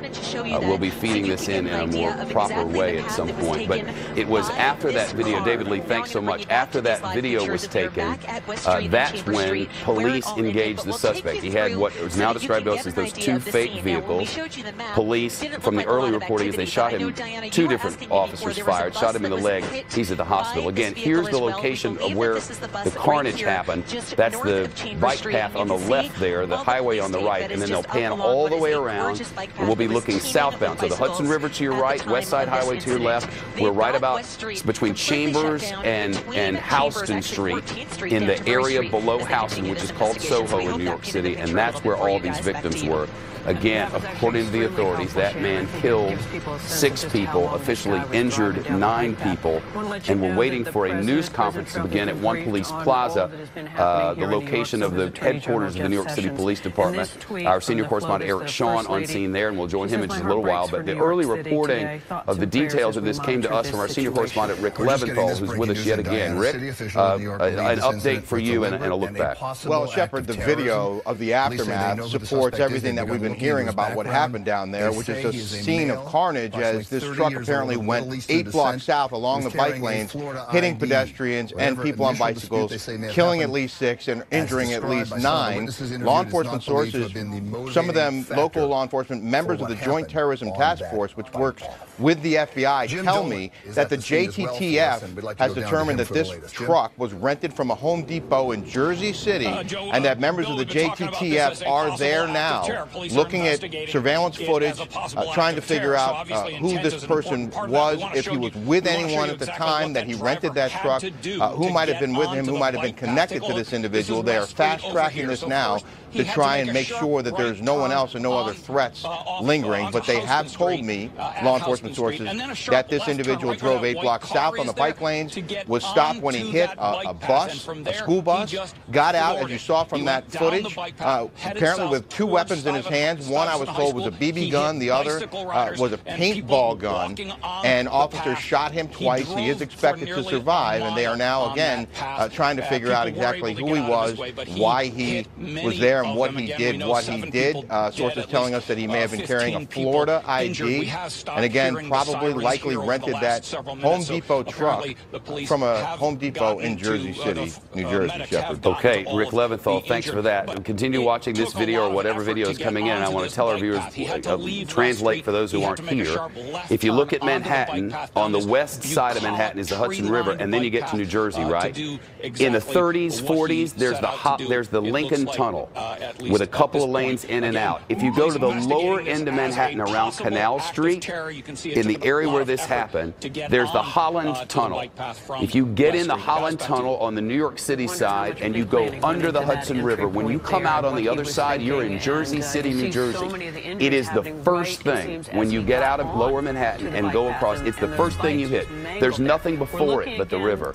The Jersey City has a huge waterfront area that's built up in recent years, extremely high riverfront condominiums that tower into the sky and overlook lower Manhattan. If you go just a little bit inland from Jersey City, you'll be able to get on a labyrinth of highways that takes you all over New Jersey. You can go south down to Philly. You can go, at any rate, over there is right in Jersey City, just the other side of the river. That's where Rick is reporting that he rented this truck from a Home Depot. So literally a mile from New York City.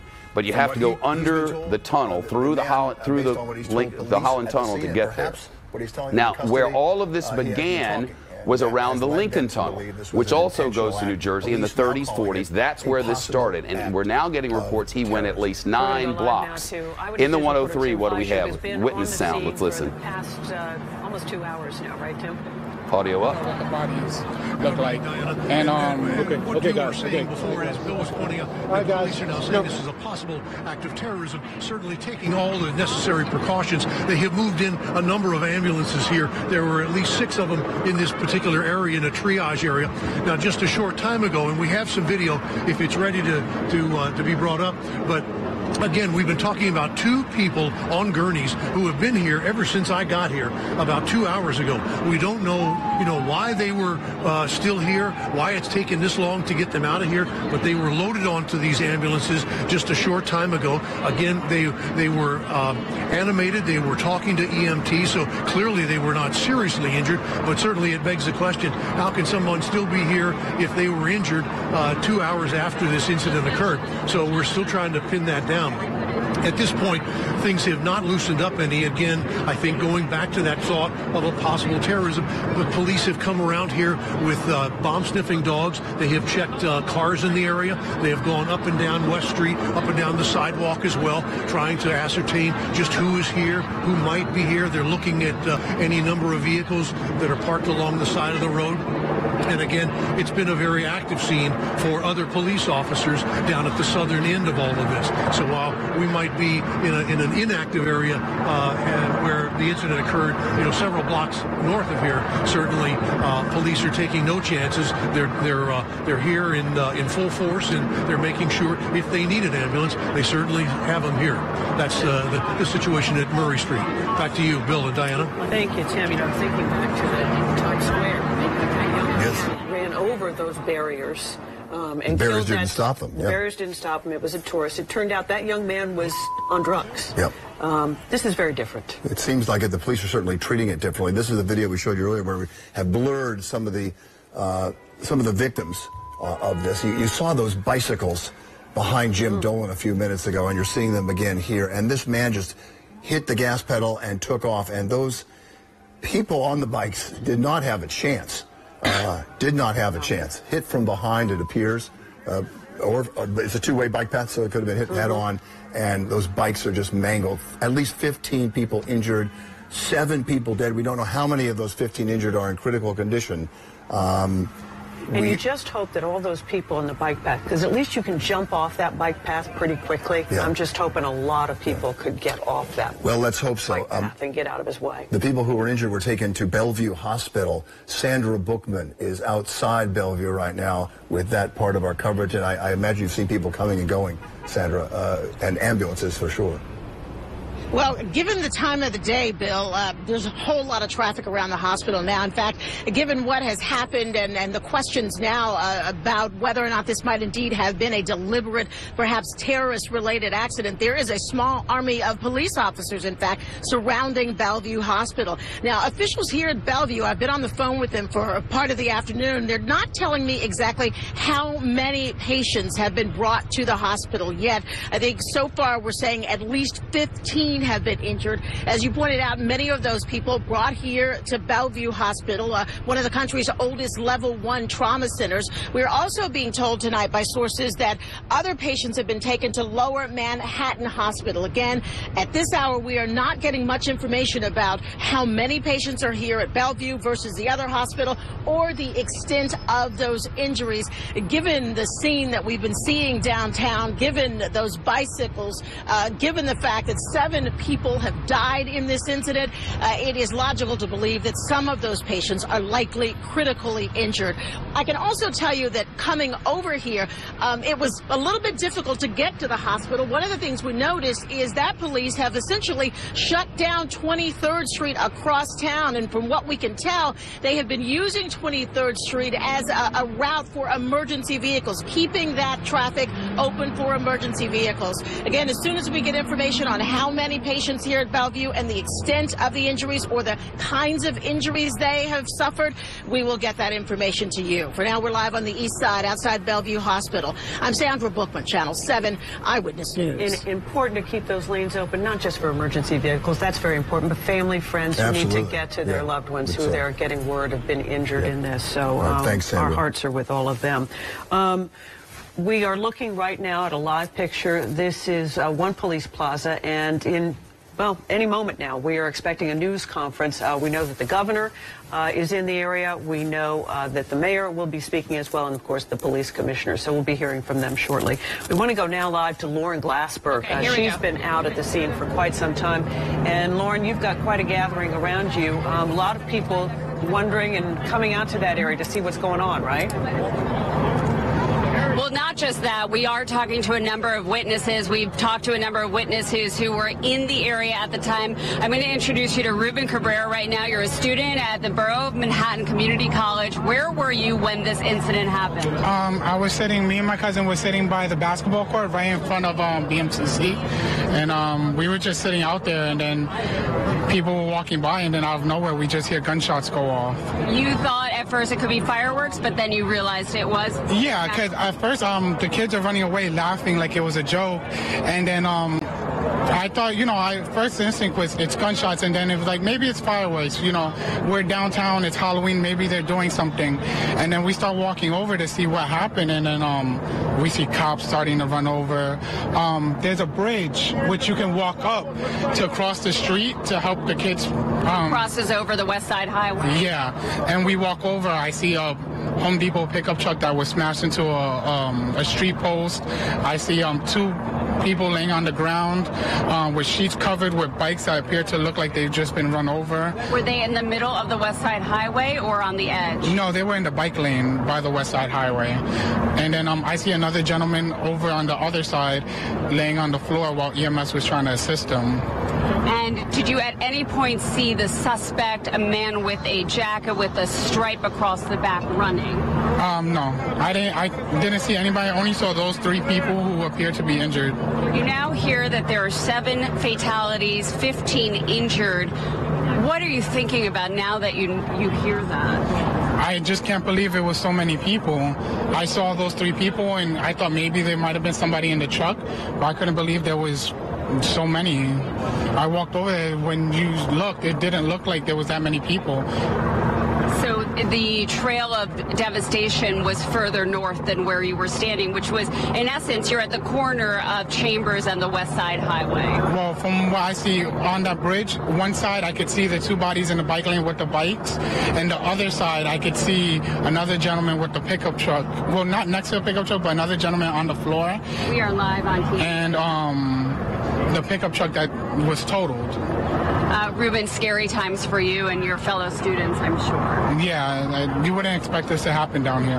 Okay, well, we are glad you are safe. Thank you so much for joining us. That is, we are live right now at the corner of Chambers and Greenwich Street. Have spoken to a number of witnesses who describe similar situations of gunfire, of people running, and then of bodies right alongside by the bike path and the West Side Highway. I can't hear you guys at this point, so I'm going to send it back to you. Okay, thanks. The question I have right now is what stopped him? What made him stop? I know he kind of hit that bus. And he crashed, yeah. He crashed. That's what he got out of the car. How did the bus get in the way of the Well, that's a good question. We don't really know that. There's so many answers. What you're seeing right now is One Police Plaza.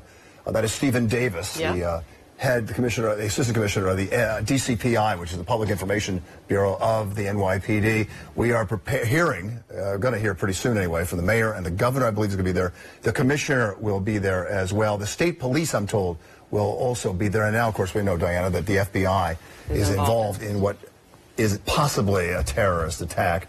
They're not saying for sure now. I think a lot of the reporters are going to be asking there is the gunman, or the man with the gun, was shouting something. What was he shouting? We're about to find out. We hope this to learn is more. Police Commissioner O'Neill, I believe.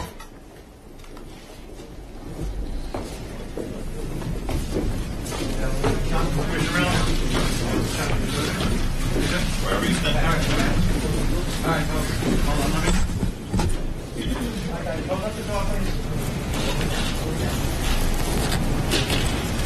All right, Commissioner's going to make some. Good afternoon, everybody. Steve, we good? Yes, sir. All right. Just keep in mind, this incident occurred a little more than 2 hours ago, so all the information that we're giving you right now is preliminary and subject to change. After I speak, you're going to hear from Governor Cuomo and Mayor de Blasio. Bill Sweeney, from the Assistant Director in charge of the New York FBI office, is standing up here with me, too. We have members of my executive staff. We have Cy Vance and members of the state police. First, I just want to say that today there was a loss of innocent life in Lower Manhattan. The dead and injured were just going about their days, heading home from work or from school, or enjoying the afternoon sun on bicycles. This is a tragedy of the greatest magnitude for many people, for many families here in New York City and beyond today. I want to commend the response of our NYPD officer that was on post near the location, who stopped the carnage moments after it began. Also, the work of the first responders, including the fire department and EMS personnel, surely helped save additional lives. As I said, I'll give more of a chronology in a couple of minutes, but right now I'd like to introduce Mayor de Blasio. Thank you, Commissioner. It's a very painful day in our city. Horrible tragedy on the West Side. Let me be clear that based on the information we have at this moment, this was an act of terror, and a particularly cowardly act of terror aimed at innocent civilians, aimed at people going about their lives who had no idea of what was about to hit them. We, at this moment, based on the information we have, we know of 8 innocent people who have lost their lives and over a dozen more injured. We know that this action was intended to break our spirit. But we also know New Yorkers are strong, New Yorkers are resilient, and our spirit will never be moved by an act of violence, an act meant to intimidate us. We have been tested before as a city very near the site of today's tragedy, and New Yorkers do not give in the face of these kinds of actions. We'll respond as we always do we will be undeterred.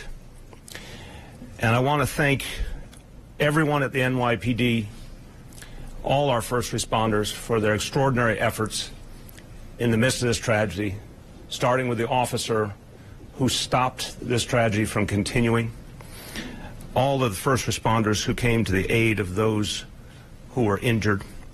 Investigation is underway to get all the facts, and what we'll tell you today, of course, will be preliminary. But we know we will get down to the bottom of what happened. I want to ask all New Yorkers, all Americans, to keep the families of those lost in your thoughts and prayers. They will need our support. And I want to ask all New Yorkers to be vigilant. We know it's Halloween night, and we know in the days ahead people will be uneasy. We ask all New Yorkers to live by the idea: if you see something, say something, tell an officer immediately. If you see anything unusual, anything that worries you, be vigilant, and know that there will be extensive additional employments of NYPD officers this evening and throughout the days ahead.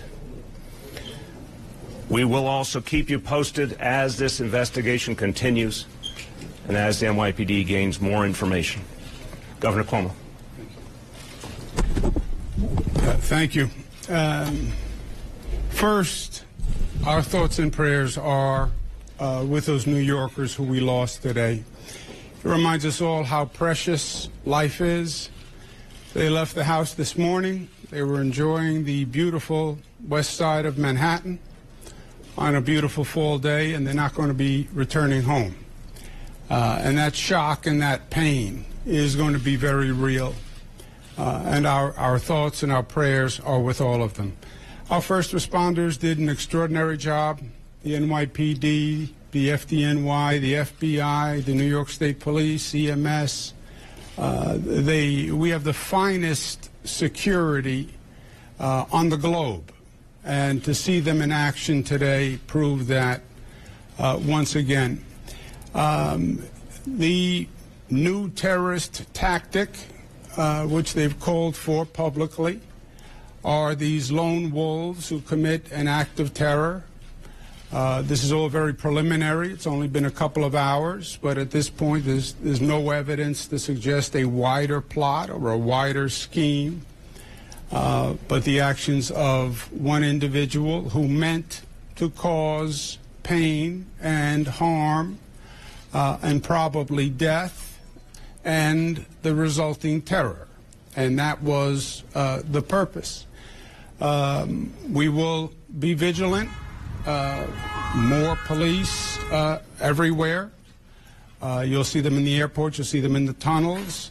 It's not because there's any evidence of any ongoing threat or any additional threat. It is just out of vigilance and out of caution. And the truth is, New York is an international symbol of freedom and democracy. That's what we are, and we are proud of it. That also makes us a target for those people who oppose those concepts. And we've lived with this before. We felt the pain before. We feel the pain today. But we go forward together, and we go forward stronger than ever. We're not going to let them win. And if we change our lives, we contort ourselves to them, then they win and we lose. We'll go about our business. Again, there's no ongoing threat. There's no evidence of that at this time. So there's no reason to have any undue anxiety. You will see more security forces, but that's only because it's an abundance of caution, not a signal of anything else. And there'll be continued investigation, and justice will be done. But again, to those we lost, they are in our thoughts and our prayers. To the first responders, thank you, thank you, thank you for the job you do. You put your life on the line every day. You do it better than anyone else. And to New Yorkers, be New Yorkers. and live your life, and don't let them change us or deter us in any manner, shape, or form. Thank you. Thanks, Governor Cuomo. Thank you, Mr. Mayor. But as I said, I'm going to go through the chronology here, and I know when I'm done, you're going to have a lot of questions, but we're not going to go too deep into it. It's only 2 hours. And after I get done with the chronology, Dan Nigro is going to talk about the injuries. All right, so at 3:05 p.m., a male driving a rented Home Depot pickup truck entered the West Side Highway bicycle path at Houston Street, began driving southbound, striking a number of pedestrians and bicyclists along the route. At Chambers Street, the truck collided with a school bus, injuring 2 adults and 2 children. After the collision, the driver of the truck, a 29-year-old male, exited the vehicle brandishing 2 handguns.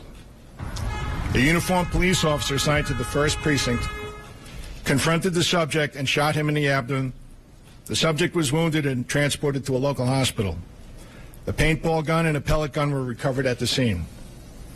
The subject's identity is not being released at this time, pending further investigation. At this point, there are 8 fatalities reported in connection with this incident. In addition, several people have been injured, and Commissioner Nigro from our fire department will discuss that. Dan? Thank you, Jim. As Police Commissioner said, six of the people died. They were pronounced at the scene between Houston Street and Chambers Street. They were all males. 2 others were transported in traumatic arrest and were pronounced at the hospital. We also transported 11 people, all with serious, but at this moment not life-threatening injuries. The injuries are what you may expect as a truck went at high speed down that bicycle path and struck bicyclists and pedestrians. There may be more injuries as people self-evacuated, and we will determine that later as we do our survey. But that's the patient count and the deaths as we know it now. All right, at this point, we're going to take some questions. Miles, hold on, Miles. This is something that John Miller talks about all the time. Terror attacks or these kind of things where it's with rented truck. This is something that you guys do in the Shield all the time. You talk with these truck companies. Had you guys talked to Home Depot recently about this kind of being vigilant about this? Hey, John, you want to talk about the program a little bit? Sure. So as you know, through the SHIELD program, we do a very wide outreach. We have just under 20,000 members in the private sector. After ISIS, Rumiyah magazine came out with the issue just about 2 years ago around this time of year, suggesting car attacks. You'll recall one of the targets they suggested was the Thanksgiving Day parade.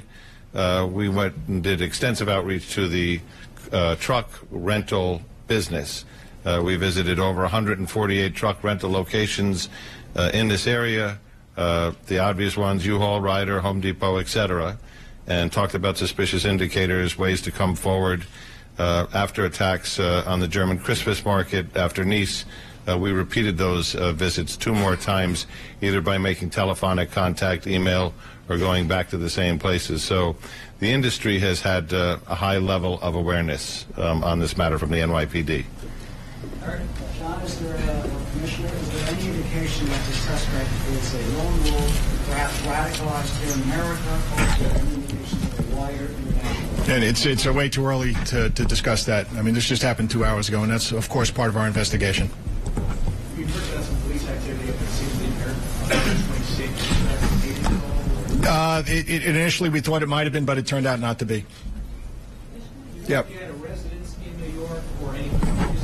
This is all part of the investigation. Do you know what the security status is in Northern Ireland? We heard some reports of schools that were under lockdown. Is there anything going on because of the police activity that parents or people in that area should be aware of beyond these schools? No, this incident is over. It did end right by Stuyvesant High School, so we had to make sure that all the kids were taken care of, and we held them in place for a while. And it was important that we do that. But this incident is over.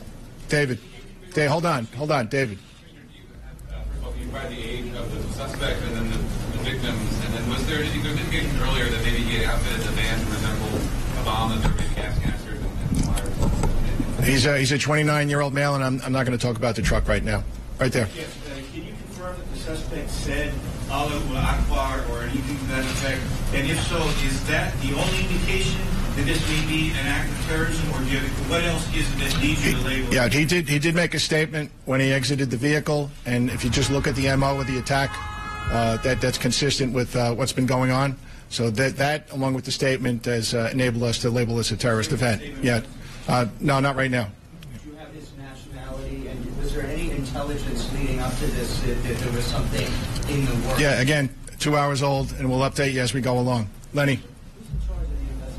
It's being conducted jointly with the NYPD and the FBI.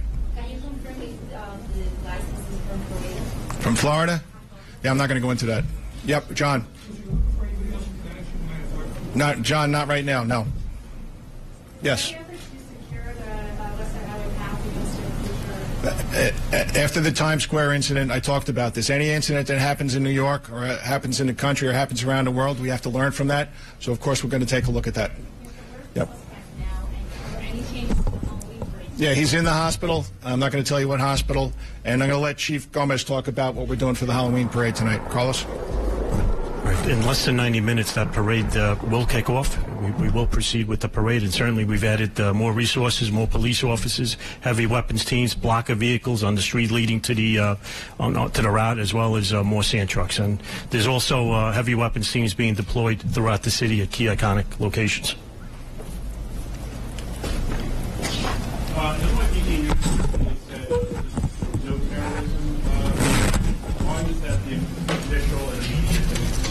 Well, this is why we do investigations.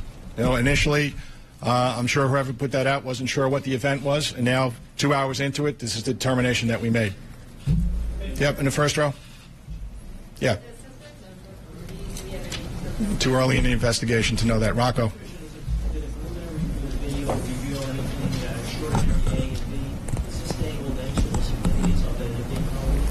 I haven't looked at the video yet. We're retrieving as much video as possible. What we do know is he entered the bike path at Houston Street and he exited the bike path at Chambers Street when he collided with the school bus. And there are no intersections on the west side of the bike path between Houston and Chambers. And hold on 1 second, in the back there. Dan, do you have that? They're among the injured that are serious but not life-threatening. All right, they're among the injured that are serious but not life-threatening. Yes? Were they the only two children on the bus at the time, and which Home Depot was the rented? We're not going to talk about where the Home Depot was rented from just yet. And Bob, do we know how many people were on the bus?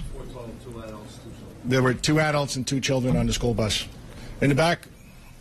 Lisa? Where he came into the city? Don't know. That's part of the investigation. Yep. No, we don't have that yet. Guys, listen, as we said, there's a lot of information to be gotten. We wanted to give you a preliminary. We're getting into a little too much detail at this point. We'll have more for you that later. We'll give you another briefing as more information comes available. But I'm going to, at this point, ask you to wait until further information and another briefing. Look, I'll just close this off here by saying, look, again, NYPD is investigating this with our federal partners, with our state partners. There's going to be a very, very thorough investigation. But the most important thing, as Governor Cuomo said, as Commissioner O'Neill said, people should go about their business knowing that NYPD is out in force with our partner agencies tonight and throughout the week. Very important additional measures are being taken for people's safety. But the bottom line is we are going to go about our business in the city. We're not going to be deterred. And we'll get you updates later on in the evening. Thanks, everyone.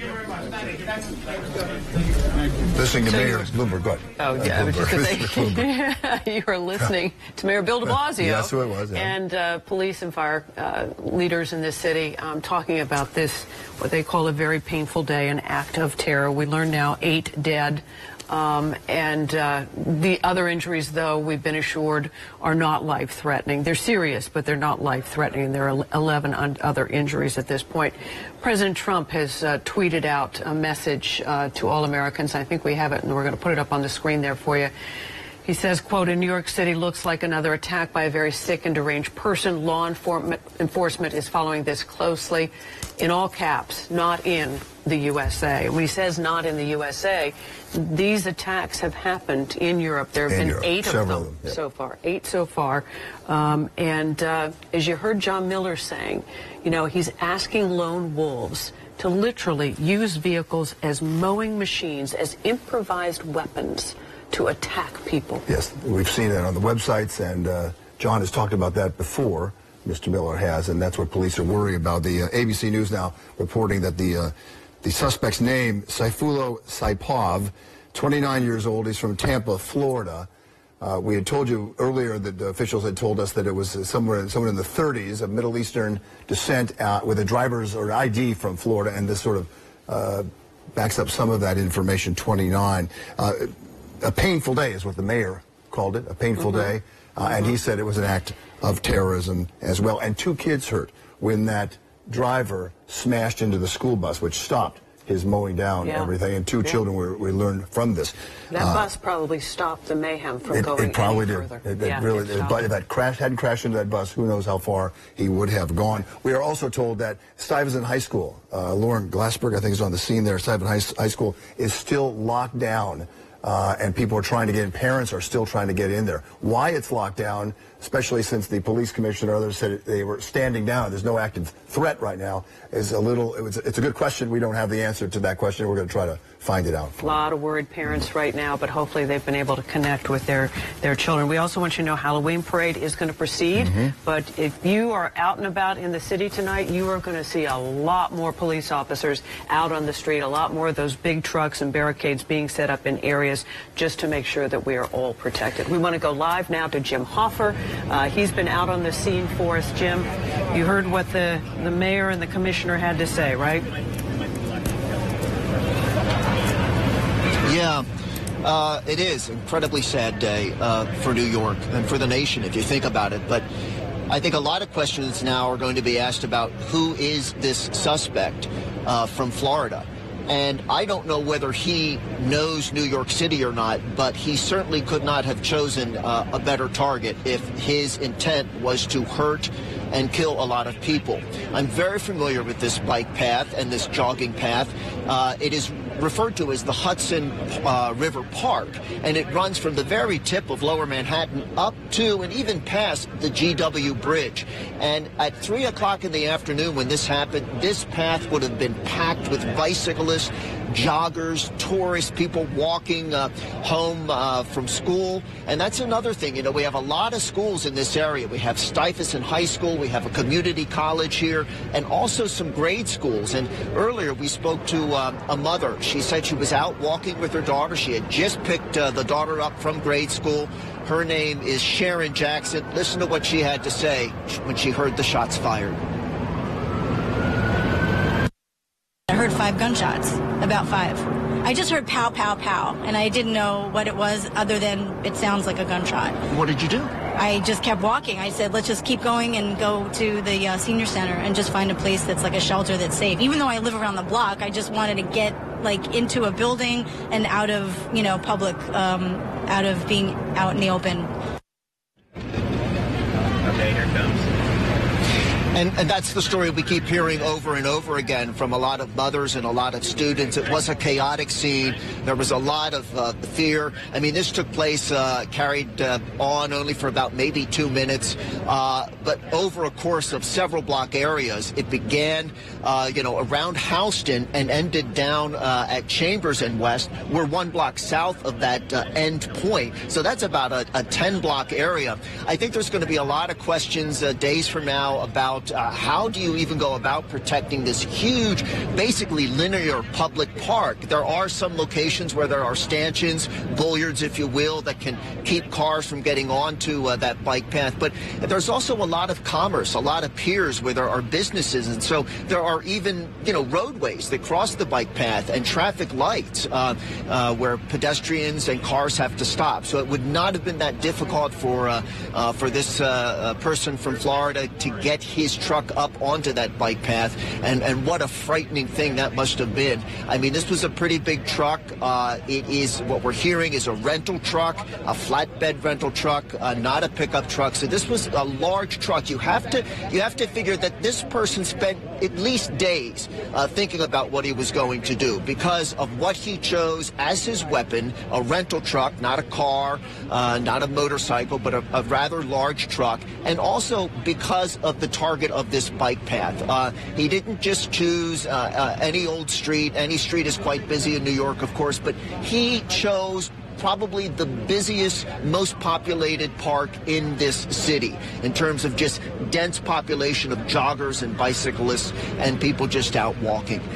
So a lot to look into here with this suspect, and also with the vehicle that he chose and where did he get it, and how did he go undetected for so long.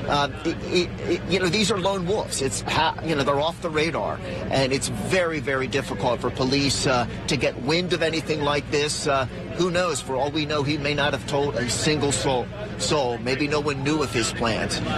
So that's it for now. A lot of stories. We're talking to a lot of people. But yes, in the end, a bad day, a sad day for New York City. Right now, we're live at Warren and West Street. Jim Hoffer, Channel 7, Eyewitness News. Absolutely, Jim, what you're saying. And, you know, we heard from Commissioner Kelly saying that these lone wolves are so hard to track down. And you wonder if in scouting the area, if he recognized that Times Square has so many of those barriers in place right now. You wouldn't have thought a bike path. I don't think most of us, I ride that bike path. You've gone down that bike path. I haven't. I've ridden that bike path before. Yeah, it's and beautiful. It's just one of the great, you know, treasures of this city. And you wouldn't think of somebody doing something like that. You might think about it in Times Square, some other heavily packed areas, but that would never have crossed my mind. Not in your mind, but you know, if you're looking for, if you have terror on your mind and you are looking for a soft target where there are not going to be a lot of police around, that would be a perfect target. ABC News now reporting that the suspect, Sayfullo Saipov, is reported to have screamed, Allah Akbar, that's God is great in Arabic, after the crash. And that's the reason that authorities are now looking at terrorism as a possible crime. And you heard that question asked at the news conference. We'd kind of heard that as well here in the studio before you came in. And the police commissioner did not want to say exactly then, but we've heard that from another source as well. And that's been reported by ABC News as well. Josh Einiger also at the scene listening to that, and you just heard what we said as well. Josh, but it's interesting that they have they're standing down now, although Stuyvesant High School is still locked down. But you heard at the commissioner's press conference with the mayor and the governor that they're sort of standing down, although they're going to be on high alert because of Halloween. It's some conflicting logic here, I think. Well, yeah, Bill, you know, first of all, I'll talk about Stuyvesant because I think I may have an answer for why it's still locked down in a second. But let me just take a step back. I mean, over the last couple of years, as we've seen these types of horrific truck attacks around the world, I've had many a conversation with pretty high-ranking law enforcement sources in this town who have frankly expressed amazement that something like this had not yet successfully happened here. And so here we are. Let me take a step back and we'll show you what the scene looks like as dusk now falls upon Tribeca and the West Street area. That's Weston Chambers down there. Just to recap a little bit, this is just about not even 3 hours old. 3:05 is when this started, when that rented truck, flatbed truck, entered the bike path on West and Houston. That is, you know, by my count, probably a mile up West Street from where we are right now, almost that far. And then just sped down, knocking down bicyclists and joggers in that truck's path. 6 people died at the scene, all of them men. 2 others were rushed to a nearby hospital in traumatic arrest. They were pronounced dead at the hospital. Another 11 people taken to area hospitals with what are described as serious but non-life-threatening injuries. The fire department says it's possible people self-evacuated and may be walking into other ERs as we speak, but that is the number right now. The suspect crashed into a school bus at that location, injuring 2 students on that bus and 2 adults before jumping out, brandishing 2 handguns, and then being shot by police. Horrific, but frankly, fairly regular scene that we see around the world in this day and age. It's just the first time this has happened in New York City, which is frankly pretty remarkable. As for Stuyvesant High School, that building up there, that is Stuyvesant, and that may give you some sense for why it still seems to be on lockdown, even though it's been hard to get. We've been getting conflicting information. It is just so close to the scene that it is literally in the middle of the crime scene. A few minutes ago, maybe about a half hour ago, a woman came up here. She had been in touch with her daughter, who had indicated that she might be allowed to be leaving the building soon. This woman was trying to pick up her daughter. And as you can imagine, it's been an incredibly difficult day for families with kids at Stuyvesant High School. And we can show you what she had to say just a few seconds ago. My daughter's on lockdown in that school, and she saw the man with the gun. She saw the crash, and she saw the man with the guns. So I'm going to go. I have to go south so I can go around and get her. What did she tell you? I'm sorry. She just said I saw the man with the guns. He pointed a gun at me. I'm sorry. I have to go get my child.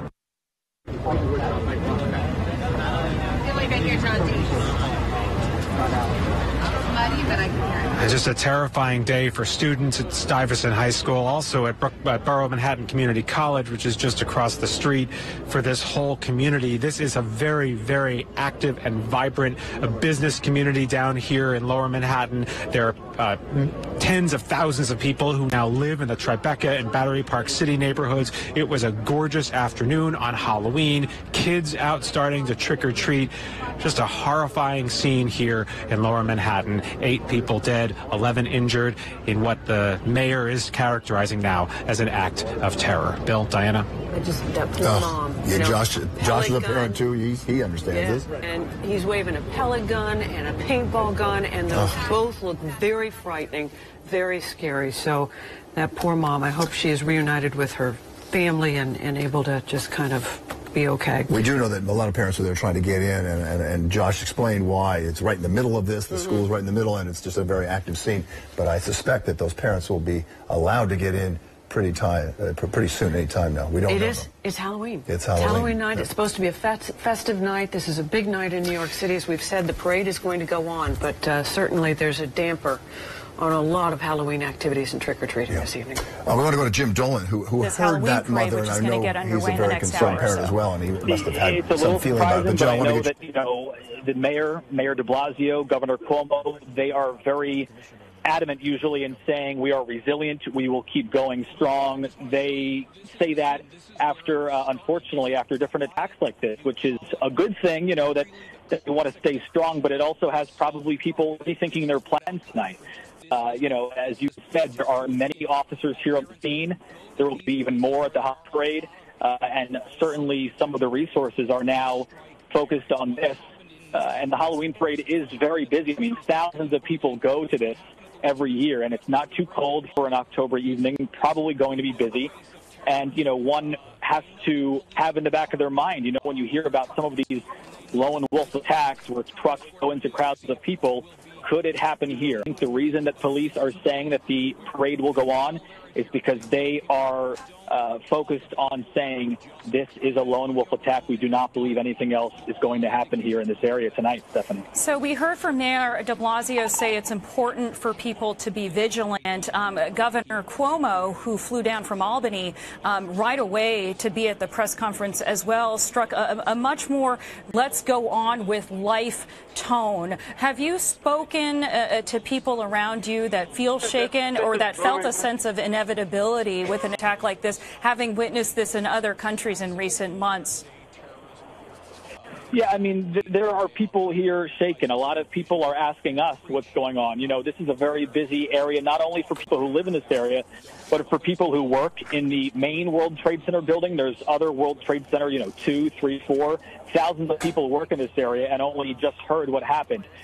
There are lots of tourists in this area, so people are understandably nervous.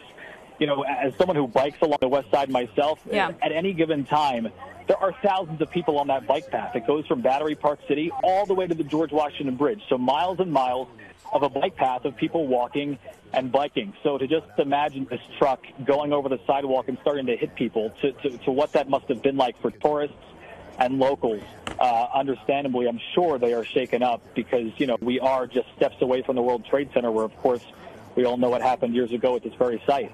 Yeah. All right, Matt Piper, I know that you need to go and gather more reporting, but thank you so much for giving us the atmosphere down there in Lower Manhattan from the scene. Matt Piper is a reporter for CBS News Radio. I want to go back to Paul Violas. You know, the city is going on with their Halloween parade.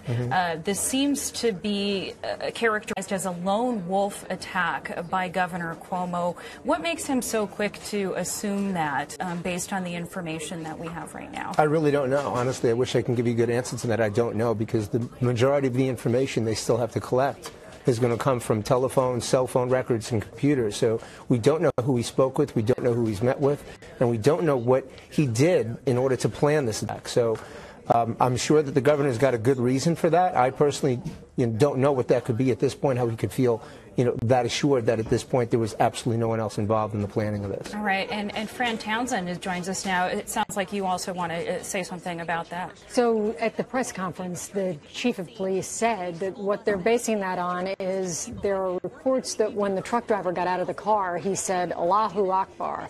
Now, I think we should be careful about that. That is all they're pointing to at the moment. In addition to the method of the attack, of course, we've seen it in places like France, Germany, and Spain. But the method of attack, the use of a car against pedestrians, coupled with the fact that the driver got out and said Allahu Akbar, is at the moment all they're revealing about the connection to terrorism. It's why kind is of thin. that? Now, I think, some folks at home might say, why is killing 8 people with a weaponized vehicle and shouting Allahu Akbar not enough to consider it a clear act of terrorism? That sounds like terrorism to a person. Sure, absolutely. I guess what we're saying is it's all they're revealing so far, and that's right, it is enough, and that's why they've said that. It certainly is enough for them to label the investigation of that until they know more. They've identified the driver. They're not releasing that name publicly because presumably what they're doing right now is gathering the additional forensics, right? You want his address, you want to go search his home, you want to search that car. That truck will have lots of evidence that will be useful to them, and so they want to make sure they identify any potential people who supported him. The chief of police was very clear that they don't believe that they... Absolutely. People are uneasy, let's face it. There's been things happening in the world lately that made people uneasy. This unease was compounded. So it's very important to let people know that the open and the governor and even the police commissioner were telling New Yorkers to go about their business, that we will not be deterred by acts like this. I hope that that's the case, and I hope that people remain strong and vigilant, but at the same time, Shepard, I mean, it's hard to just turn your back on this. It's hard to not think about it, and I would be surprised if the crowds were as large as they might have been had this not happened. I'd be surprised as well for technical reasons and transportation matters, if nothing else. Rick Leventhal, fantastic reporting today. Thank you. Leading the New York Times, the paper of record, and quoting from above the fold, as of this hour, 8 people were killed when a man drove 20 blocks down a bike path beside the Hudson River in Lower Manhattan on Tuesday afternoon before he crashed his pickup truck, jumped out with fake guns, and was shot by police officer, the authorities said. Based on the information we have, we know of 8 innocent people who have lost their lives and over a dozen more injured.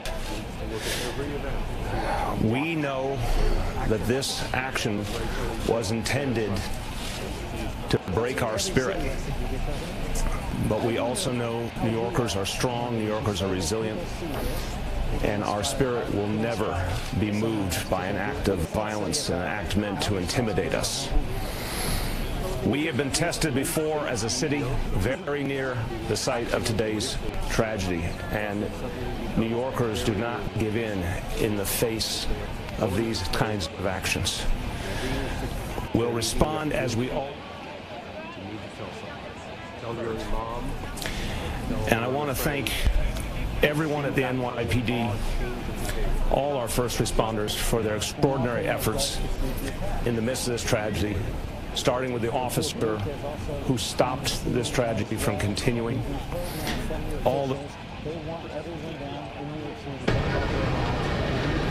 Now, you heard the mayor there use words like resilient, vigilant, undeterred. He's asking New Yorkers to go about their daily lives this evening. The NYPD will let the Halloween parade go on. That famed Halloween parade that happens in the Greenwich Village area will be happening this evening. Of course, there will be a measurably stepped up police presence, including barriers and obviously additional officers. As for the scene here, we know that federal authorities are on scene, as you would expect now that this has been declared an act of terrorism. We saw several FBI agents approach this intersection not long ago. This is going to be a long investigation. One of the first things they have to find out is more from this suspect. This individual, a 29-year-old male, was taken into custody, so it's possible they will be able to question him. They will be able to find out any particular motives. Was he influenced? Was he inspired? Was he involved with the ISIS terrorist organization that has claimed responsibility for so many of these horrific acts all across the world? So we know that there is plenty left to do. There is plenty that investigators still do not know and that want to know, and this investigation is still just unfolding. Ernie and Allison, back over to you.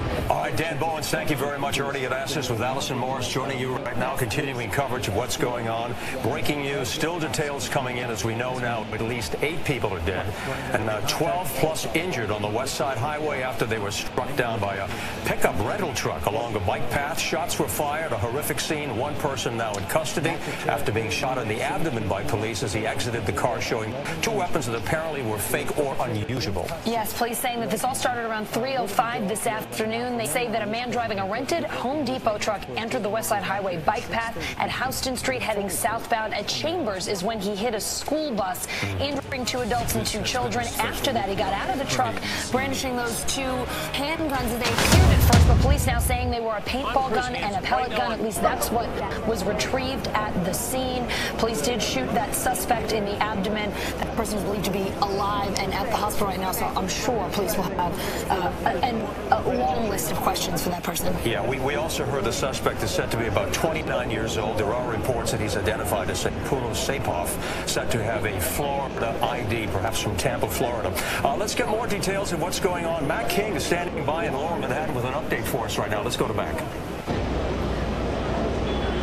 Hey, Ernie, we've been out here on scene for about 2 hours now. We got out here probably right around 4 o'clock this afternoon. It took us forever to get here. We were close by. We were over in Washington Square Park. It took us a solid 35-40 minutes to get here. Traffic was brutal with closed streets and just everything was snarled.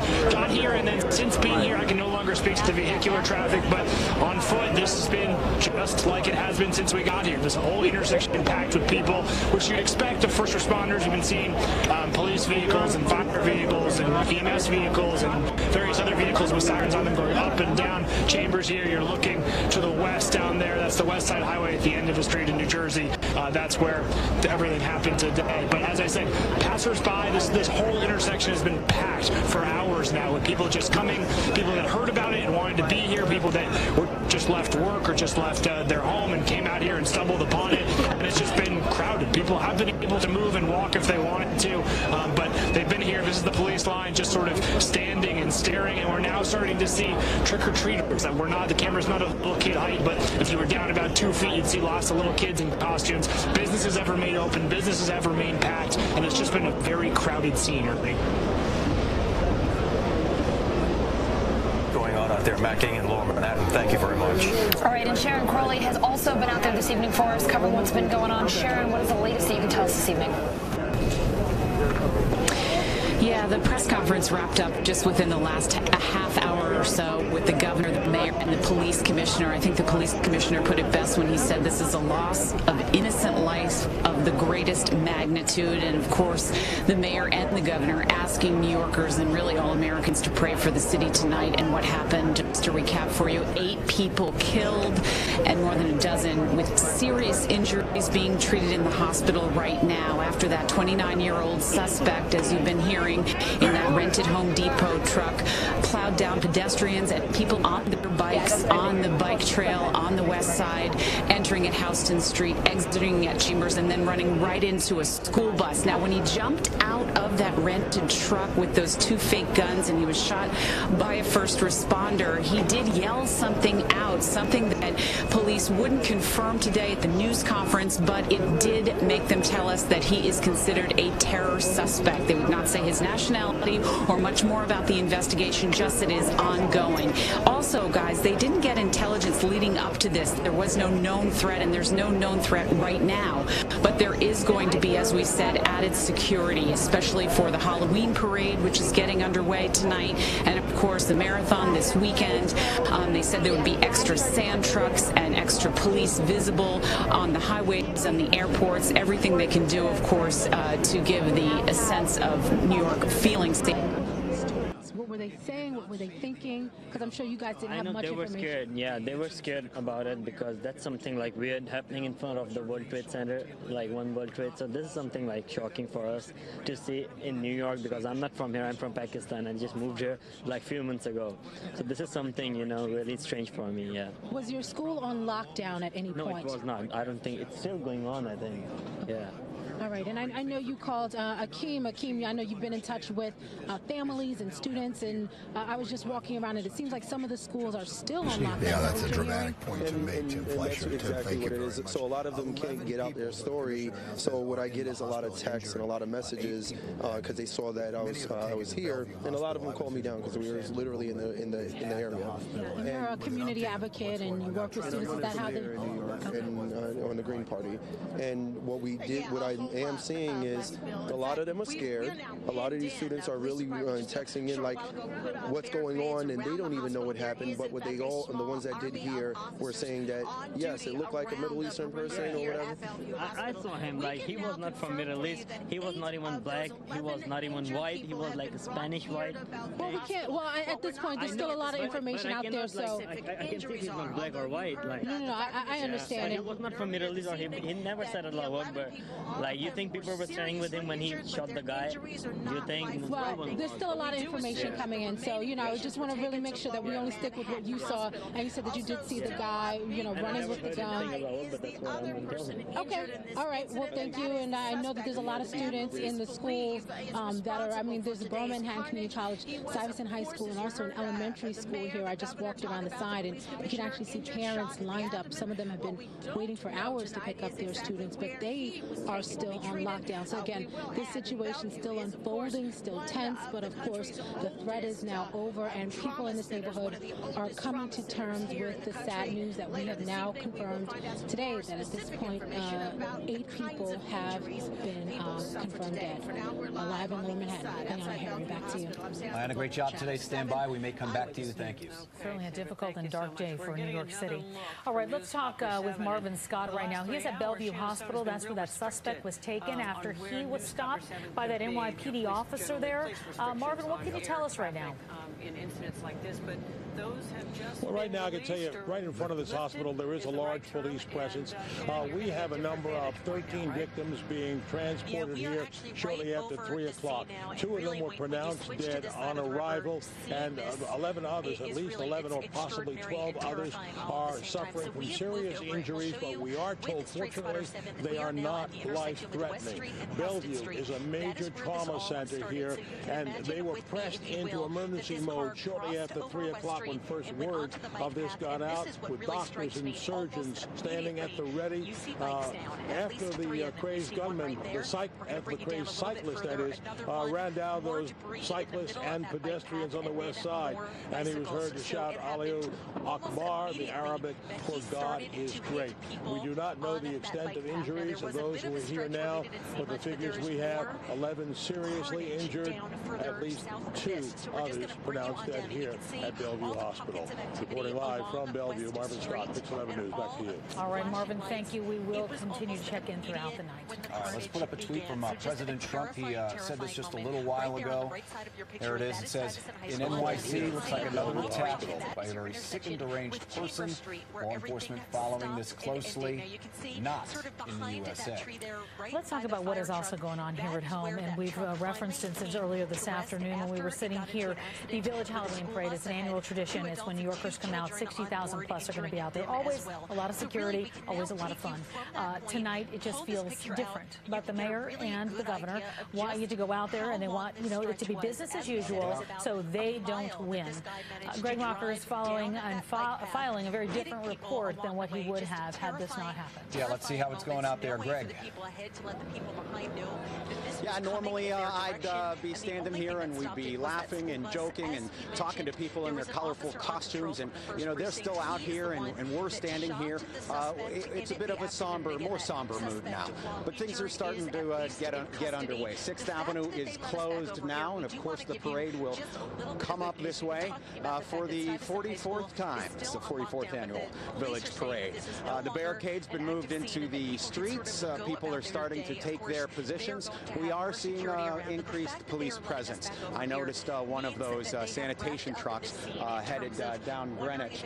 They're going to kind of widen the perimeter a bit more here. Also noticed many more officers as well. The theme for this year's parade is Cabinet of Curiosities.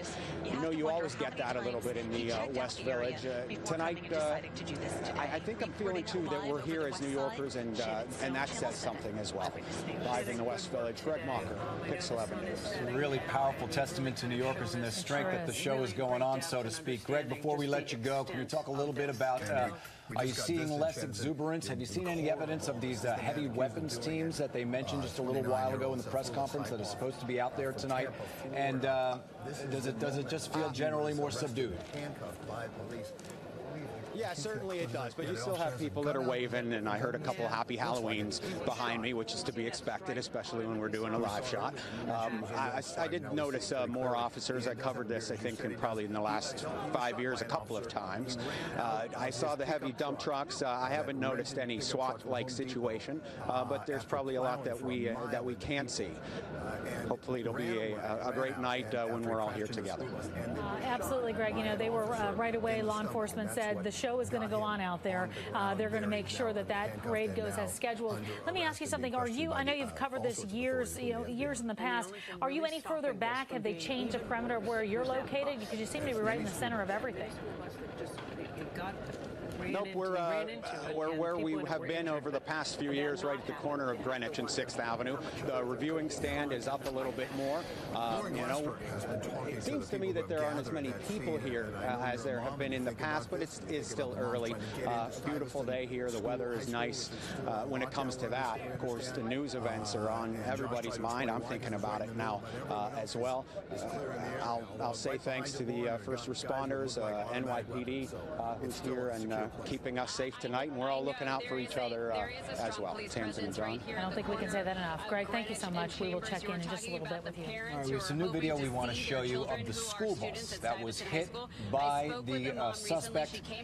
And we're told that there were 2 children and 2 adults on this bus. That is severe impact, and presumably those 4 people are at the hospital right now, and we certainly hope they're doing okay right now. Had that car, the rental truck, not hit that bus, only knows how far it might have went.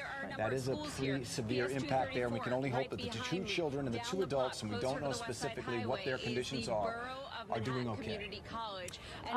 We're also talking about this tonight, kind of recapping the situation out there. You've got the school bus. You also have the NYPD police officer who took down the suspect after he hit the bus and exited that car with 2 fake guns, a paint gun, a pellet gun, and that police officer took him down and didn't kill him, so they're still able to get information from that suspect. That officer was on the scene, not far away. He responded immediately, and wow, he saved the day. Mary, you get some information? Yes, we're getting more information about that suspect. We did confirm earlier that his name is Saifullah Saipov. He was living in Tampa, Florida, but the new information is that he's an immigrant from Uzbekistan, and he has a green card, and he arrived in the United States about 2010. What sticks out to me about Uzbekistan, what I thought of almost instantly was that's in a region of the world where the Tsarnaev brothers were from, involved in the Boston Marathon bombing. They were not from Uzbekistan, but a country very close by. country there has that been has radicalization lots there. of radicalization, particularly focused at Russia. It feels like in this case, and you know, we're still very early in preliminary and investigations, there's just little pieces of all different attacks rolled into one here. I mean, that's really what we're seeing. So many of the scenarios here, you know, one scenario is tied to 1993. Right, yeah. exactly. Another Absolutely. scenario, Boston in 2013. It really is chilling as this continues to morph from what we thought was, you know, at 3 o'clock today, an active shooter, to where we are right now. All right, Mary, thank you. We'll keep talking about this one. All right, we have another nugget of new information. We're going to go out to Kelly O'Hara. She is by a car not far from the scene that may be tied to this investigation as police go through that. Kelly O'Hara reporting not far from the scene. Kelly, what can you tell us? In this neighborhood, and lots of kids just leaving school. This is just after dismissal. That's right. A lot of questions right now. That's because, John, this is a car, this Land Rover Discovery, that has become, as you can see, a part of this crime scene. This entire West Side Highway, might add, a crime scene right now. That is why it's shut down. So we have seen crime scene techs out here. That's right. The men with the gloves on and the suits searching this car again and again. We've seen state police standing over, and now we see a detective standing there as well. You can see there are cones. There's yellow crime scene tape surrounding this car here on the corner of Warren Street and the West Side Highway. A lot of questions right now. Now, just to give you a context of where we are about a block or two from where that flatbed truck is. It is just about a block or two up the highway right now. Again, this entire highway shut down. It is a crime scene. 2 schools in the area at the time of this attack.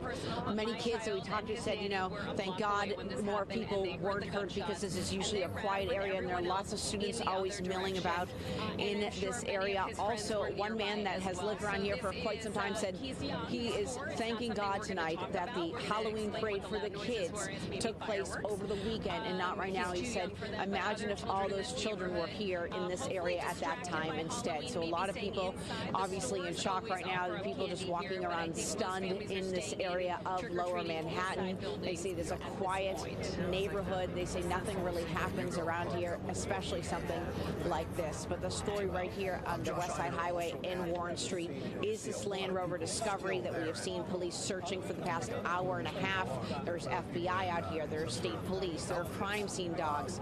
As you can see, this entire area still a very active crime scene after this terror attack. John Thompson. Interesting development. Kelly O'Hara, thank you for that. You know, to what Kelly was saying, that is an area where you're not thinking anything. You know, we've seen incidents happen in Midtown. Times Square, we know, has so many tourists and so many people. Tribeca is an area where people move to be, you know, with their families, and they move to, it's almost like the suburb of New York City. It right really by a high is. school, right by a community the bike college. path, an elementary school. So it just really is for that to happen there, that time of day. Yeah, really stunning, as Kelly just said. All right, well, one of New York's biggest spiritual leaders, Timothy Cardinal Dolan, weighing in on today's horrible events. Let's give a listen to what the Cardinal had to say. As we are so used to seeing all throughout the city. You could picture all across this city when we heard the news, as I did from you. You're the one that told me the bad news. What did I do? I went, oh, a groan, all right?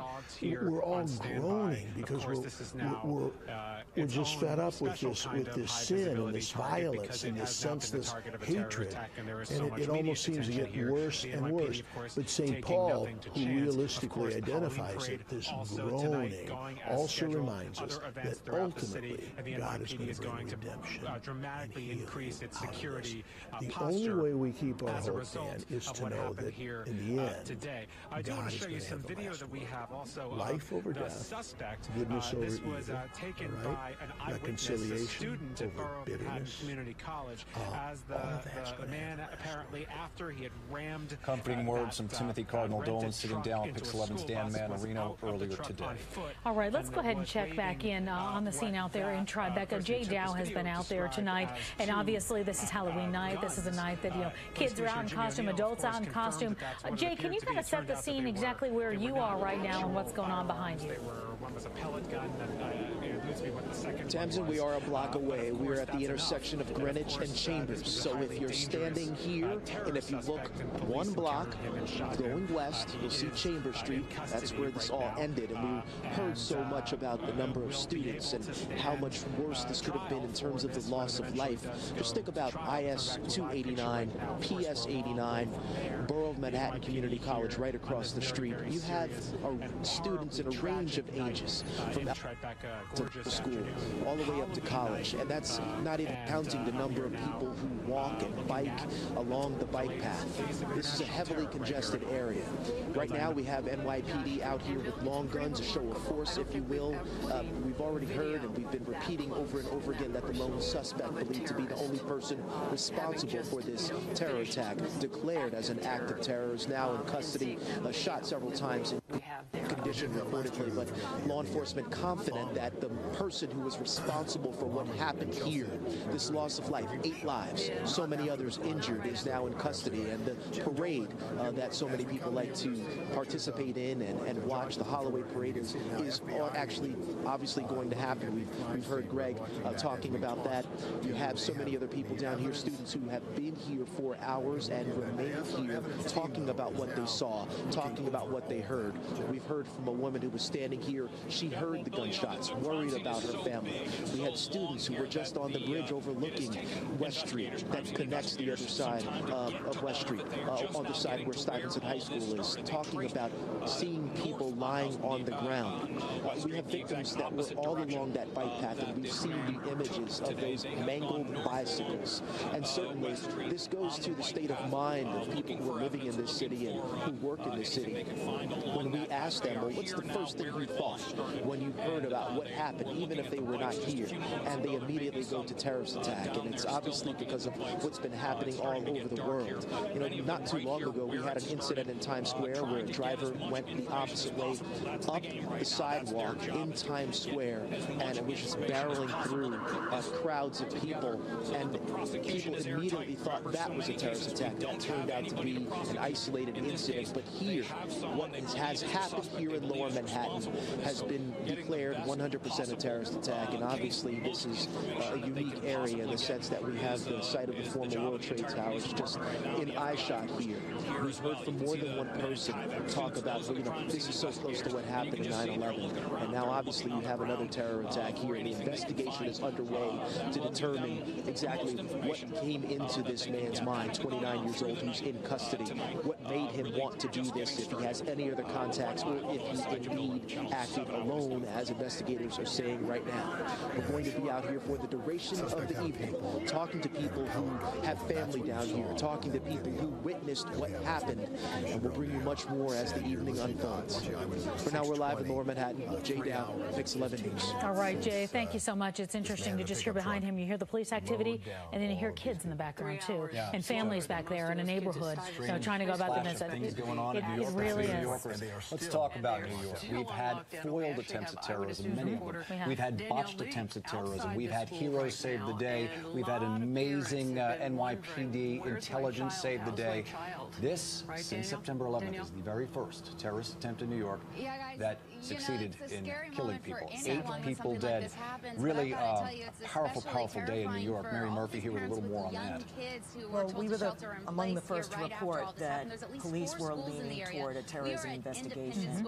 We thought initially road rage, but then very early on, 2 different sources told Pix 11 they thought it was an act of terror, and then the mayor came out at the press conference a little bit after 5:15. This was an act of terror. We have a terrific counterterrorism unit in New York City, and there is a joint terrorism task force that works with the FBI and Homeland Security, but sometimes you just can't predict what possibly a lone wolf is going to do. This guy, the suspect, was living in Tampa, Florida. He apparently was an immigrant from Uzbekistan who came to the United States in 2010. He's been identified as Sayfullo Saipov, 29 years old. He's in the hospital. He's in Bellevue. A police officer, as you mentioned, Tamsin, took him out before he could do any more damage or kill any more people. He was hit in the abdomen. Do we know his condition, Mary? They really won't say. No, they won't say, but apparently he's being debriefed. And that's very important because he could lead investigators potentially to other people that were working with him if there were others. Let's talk about what they're hoping to get in this investigation. What is the very next thing they need to figure out at this Well, they point? want to know how he was radicalized. Okay. Was it self-radicalization? Was it just from watching videos or speeches on the internet? Or did he actively go overseas and train somewhere? Did he learn how to prepare bombs? Because he's been in the U.S. since 2010. Right, yes. Presumably they are going over any place that he might have called home right now, searching for just about any clues they can. Yeah, I'm sure there are people at his residence in Tampa, Florida, or any place that he hung out in Tampa, Florida. And we don't know at this point if he's married, if he's single. No, we don't have that family information. here at this point. We know that he had a Florida license, and apparently that's how he rented the van in Jersey City. Yeah, apparently, and he rented the vehicle in Jersey City, which is the same place where the Ryder rental van was rented in 1993, used to truck bomb the World Trade Center, where 6 people were killed at that time, many, many hundreds injured, and then 8 years later we had the violence of 9/11 when the planes were used as weapons of mass destruction. Nearly 3,000 people killed. In this case of him. We're just a little hour away from the press conference that we just heard, where we got so much of that information. Mayor de Blasio talking about some of the things we were just talking with Mary about. Well, let's listen in on a little snippet from that press conference. This was an act of terror, and a particularly cowardly act of terror aimed at innocent civilians, aimed at people going about their lives who had no idea of what was about to hit them. We, at this moment, based on the information we have, we know of 8 innocent people who have lost their lives and over a dozen more injured. This man is now in police custody. That's Mayor de Blasio confirming what we all were wondering, that this is in fact an act of terrorism. So right now the NYPD and the federal agencies are working to get as much information as they can. Keep this in mind, and this is something else the mayor hit on, the police commissioner and also the governor, talking about the fact that we're going to see and hear a whole lot more in terms of a whole lot more security and heavily armed police in the area. We're going to be seeing a whole lot more of that. Eerie sight from Air 11 right there. As night falls and it gets dark, we have that Home Depot truck smashed out, hit into the school bus earlier. Just sitting there, crime tape, people away from it, so that is going to be the focus of the investigation. They will be going over that vehicle with the metaphoric fine-tooth comb and trying to find any clues and anything they can to add to this investigation and build their case. And of course, that is the scene right now that we've been looking at tonight. That is the area that has been kind of, cordoned off. If you have loved ones out and about, just know that that area is absolutely frozen and shut down now for the foreseeable future. Yeah, and that area around the Holland Tunnel, the Battery Tunnel, all really just a no-go. It'll be very interesting to see how those kids at Stuyvesant deal with their commute to school. Right now, that is a live shot of the scene right there. Parade, though, still going on. That's absolutely right. All right, let's go ahead and check in with Ayanna Harry, who has been at that scene since it first broke, to just get an update from her before we go. In those soft target areas that Jim Hoffer had even mentioned as well. Well, Tamsin, we just spoke with Rebecca Collins a few minutes ago. She is a student at Stuyvesant High School, and her and many classmates have actually been on lockdown. They were told to shelter in place from about 3 o'clock until just about 15-20 minutes ago. So she came outside. She was just very visibly shaken. She said at first her and her classmates had no idea what was going on. In fact, they were anxious to try and get out of school because it is Halloween night. Many of them were looking forward to perhaps going trick-or-treating, and then they began to get the news and phone calls and text messages from their family. So she's shaken up. We're probably going to hear more from her tonight at 10. That's the latest reporting live from Lower Manhattan. Ayanna Harry, back to you. All right, Ayanna, thank you so much. All right, well, we're coming up on 6:30, not too far away. We're going to give you the latest, what we know right now. At least 8 people are dead after a man drove a rented Home Depot truck down the west side bike lane. Yeah, the truck entered that bike path at Houston Street, drove all the way to Chambers Street, mowing down those cyclists and pedestrians on the way. At least 15 people were injured this afternoon. And we showed you the video. Without, bleeding, without looking for bleeding or anything like that. But certainly, once again, the NYPD officers were there. They were able to stop this threat as it came to an end. Again, probably saving more lives. Reporting live on the west side, Tim Fleischer, Channel 7 Eyewitness News. All right, Tim, thank you very much. Ladies and gentlemen, we have about 3 minutes left of this show. We want to go right to Josh for a quick update, and then we'll get you the weather forecast. Josh? Here at the corner of Greenwich and Chambers, Bill, high security already. You could see K-9 officers down there, FBI in force right now. Their evidence recovery team working to just begin the process of figuring out exactly what the dynamics were. That's the spot where this all came to a horrible end, but the crime scene extends a good mile at least up West Street, up to Houston Street. This crime scene will be active for hours, if not days, as investigators collect the evidence. The good news, the suspect in custody and will face trial. We're live in Lower Manhattan. Josh Einiger, Channel 7. Okay, thank you, Josh. Thank you, Josh. And we're going to head over to Lee Goldberg real quickly just to get a quick update on the weather. Lee? All right, it's such a calm scene here on this violent night. Our temperature right now is 53 degrees. The city urging us to go on with our Halloween plans. If you're headed out, you've got some gusty breezes under about 20 miles an hour. The winds are backing off now at about single-digit winds, maybe 6 to 12. Still need the layer under the costumes. It will be brisk this evening, but at least the winds are backing off and we're dropping to the upper 40s. Even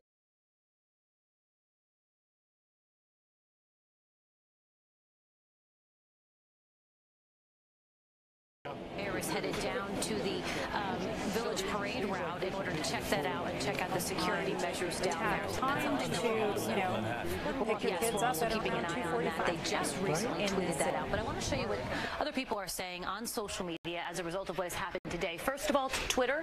Just look at what's trending here. There's been over 12,000 tweets about Tribeca. There has been over 26,000 about the West Side, 19,000 for Chambers, and also the World Trade Center.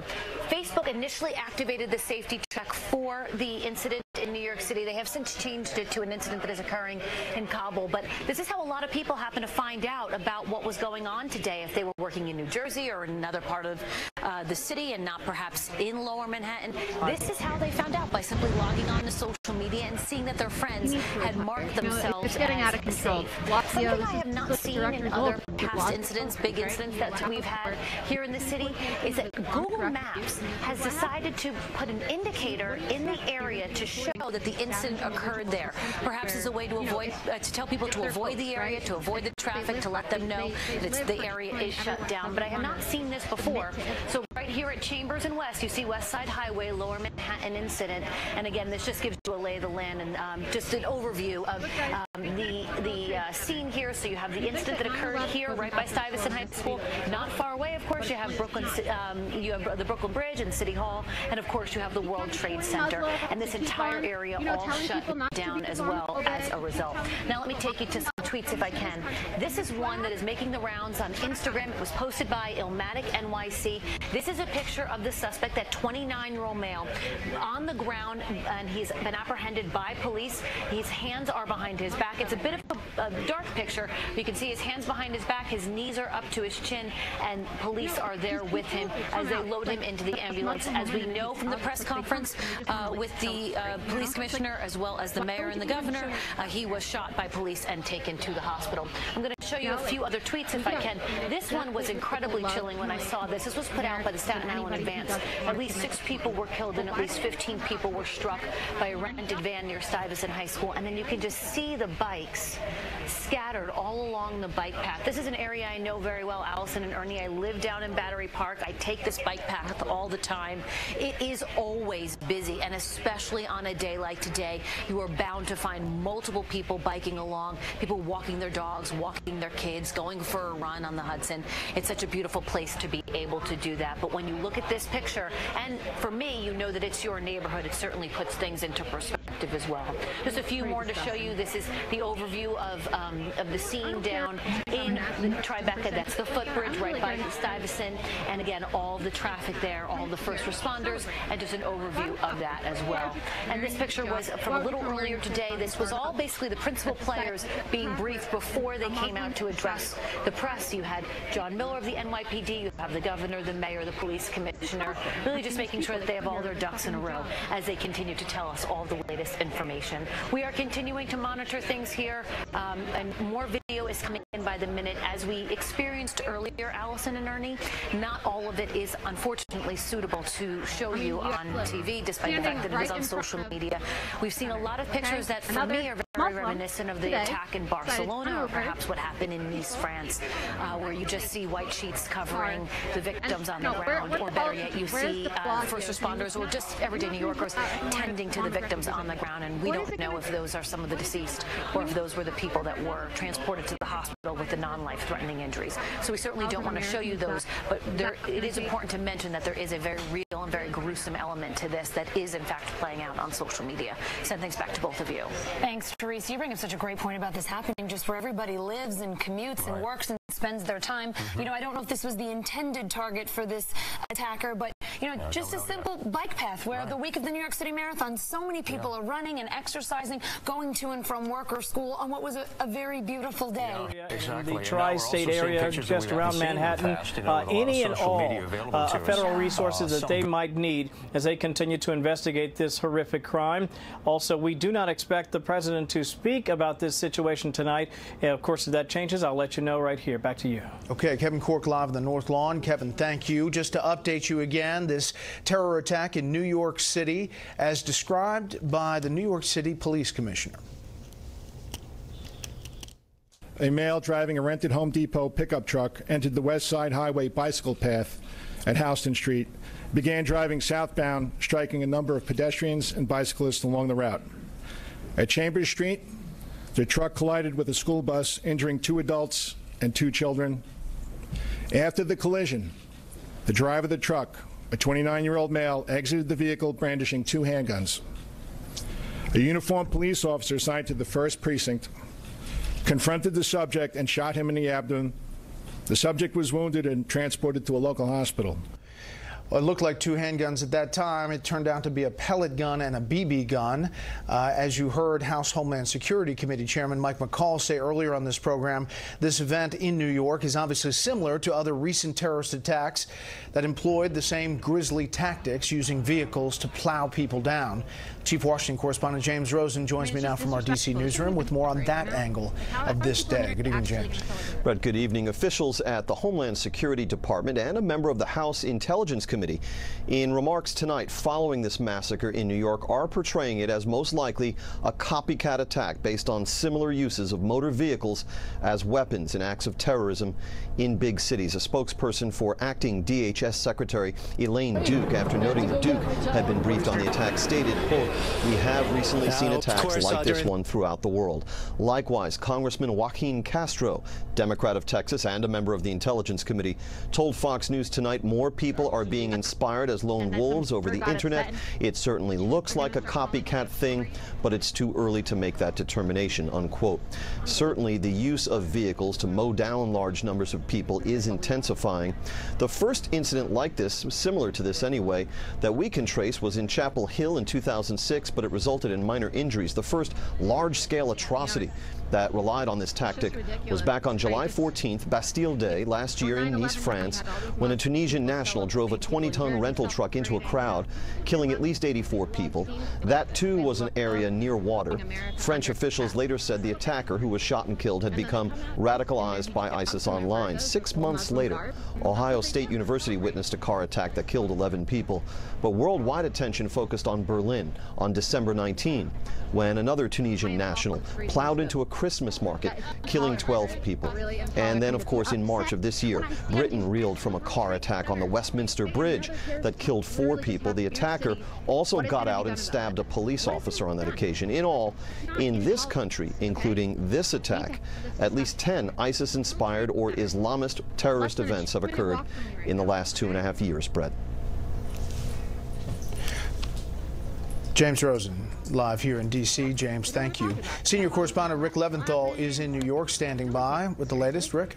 And Brett, we heard the governor of New York say there's no evidence of a wider scheme, but important to point out that does not mean that they're not investigating very, very aggressively to make sure that there's no wider scheme. And our viewers may have picked up on that aerial footage of the Home Depot in Jersey City, where we told you a couple of hours ago that the FBI and Joint Terrorism Task Force had quickly determined this Home Depot truck had been rented from. I was told then by police sources that they had sent members of the JTTF to that Home Depot, and in the aerial footage you can see some police tapes in the parking lot there.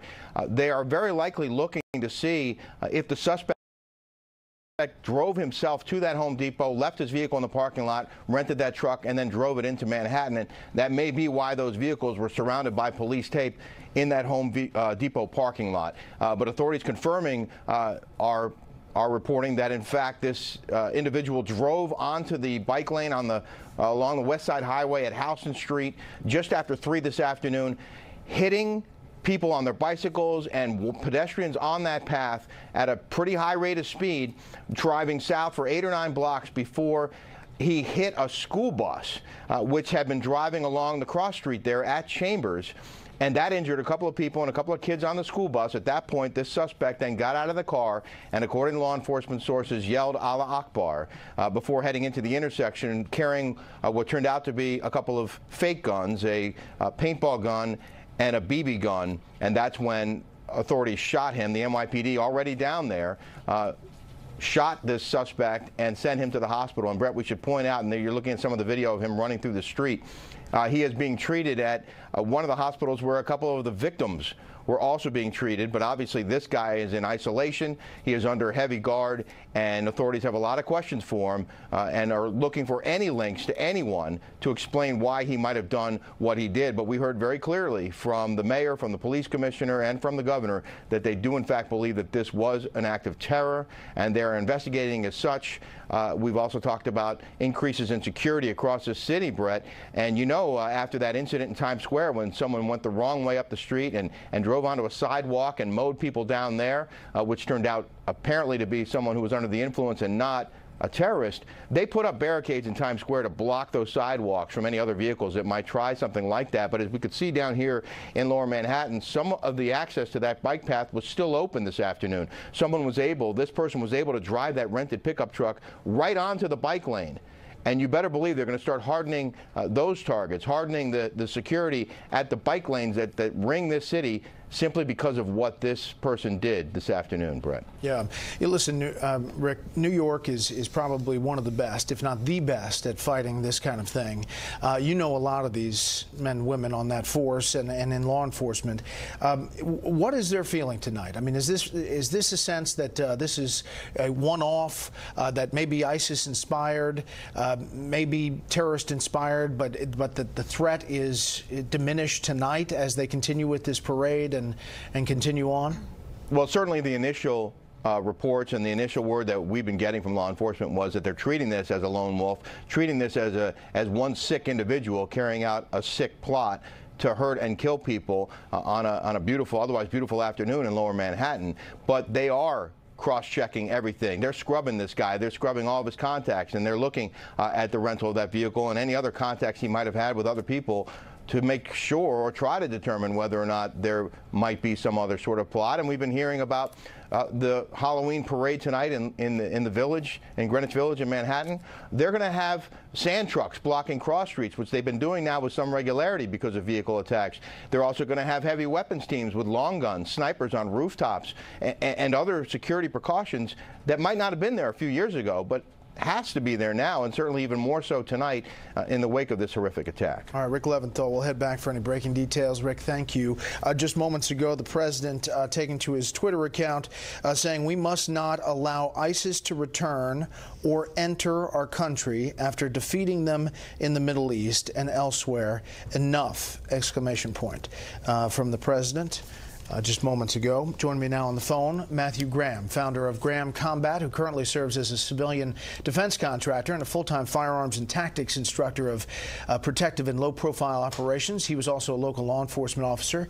Matt, lone wolf or group attack, really, the question is, how do you protect against something like this? Yeah, good evening, Brett. And I don't know that you can, just like both guests on your panel have said, as we continue to take the fight to the enemy overseas, we really need to be ready here for what's going to happen.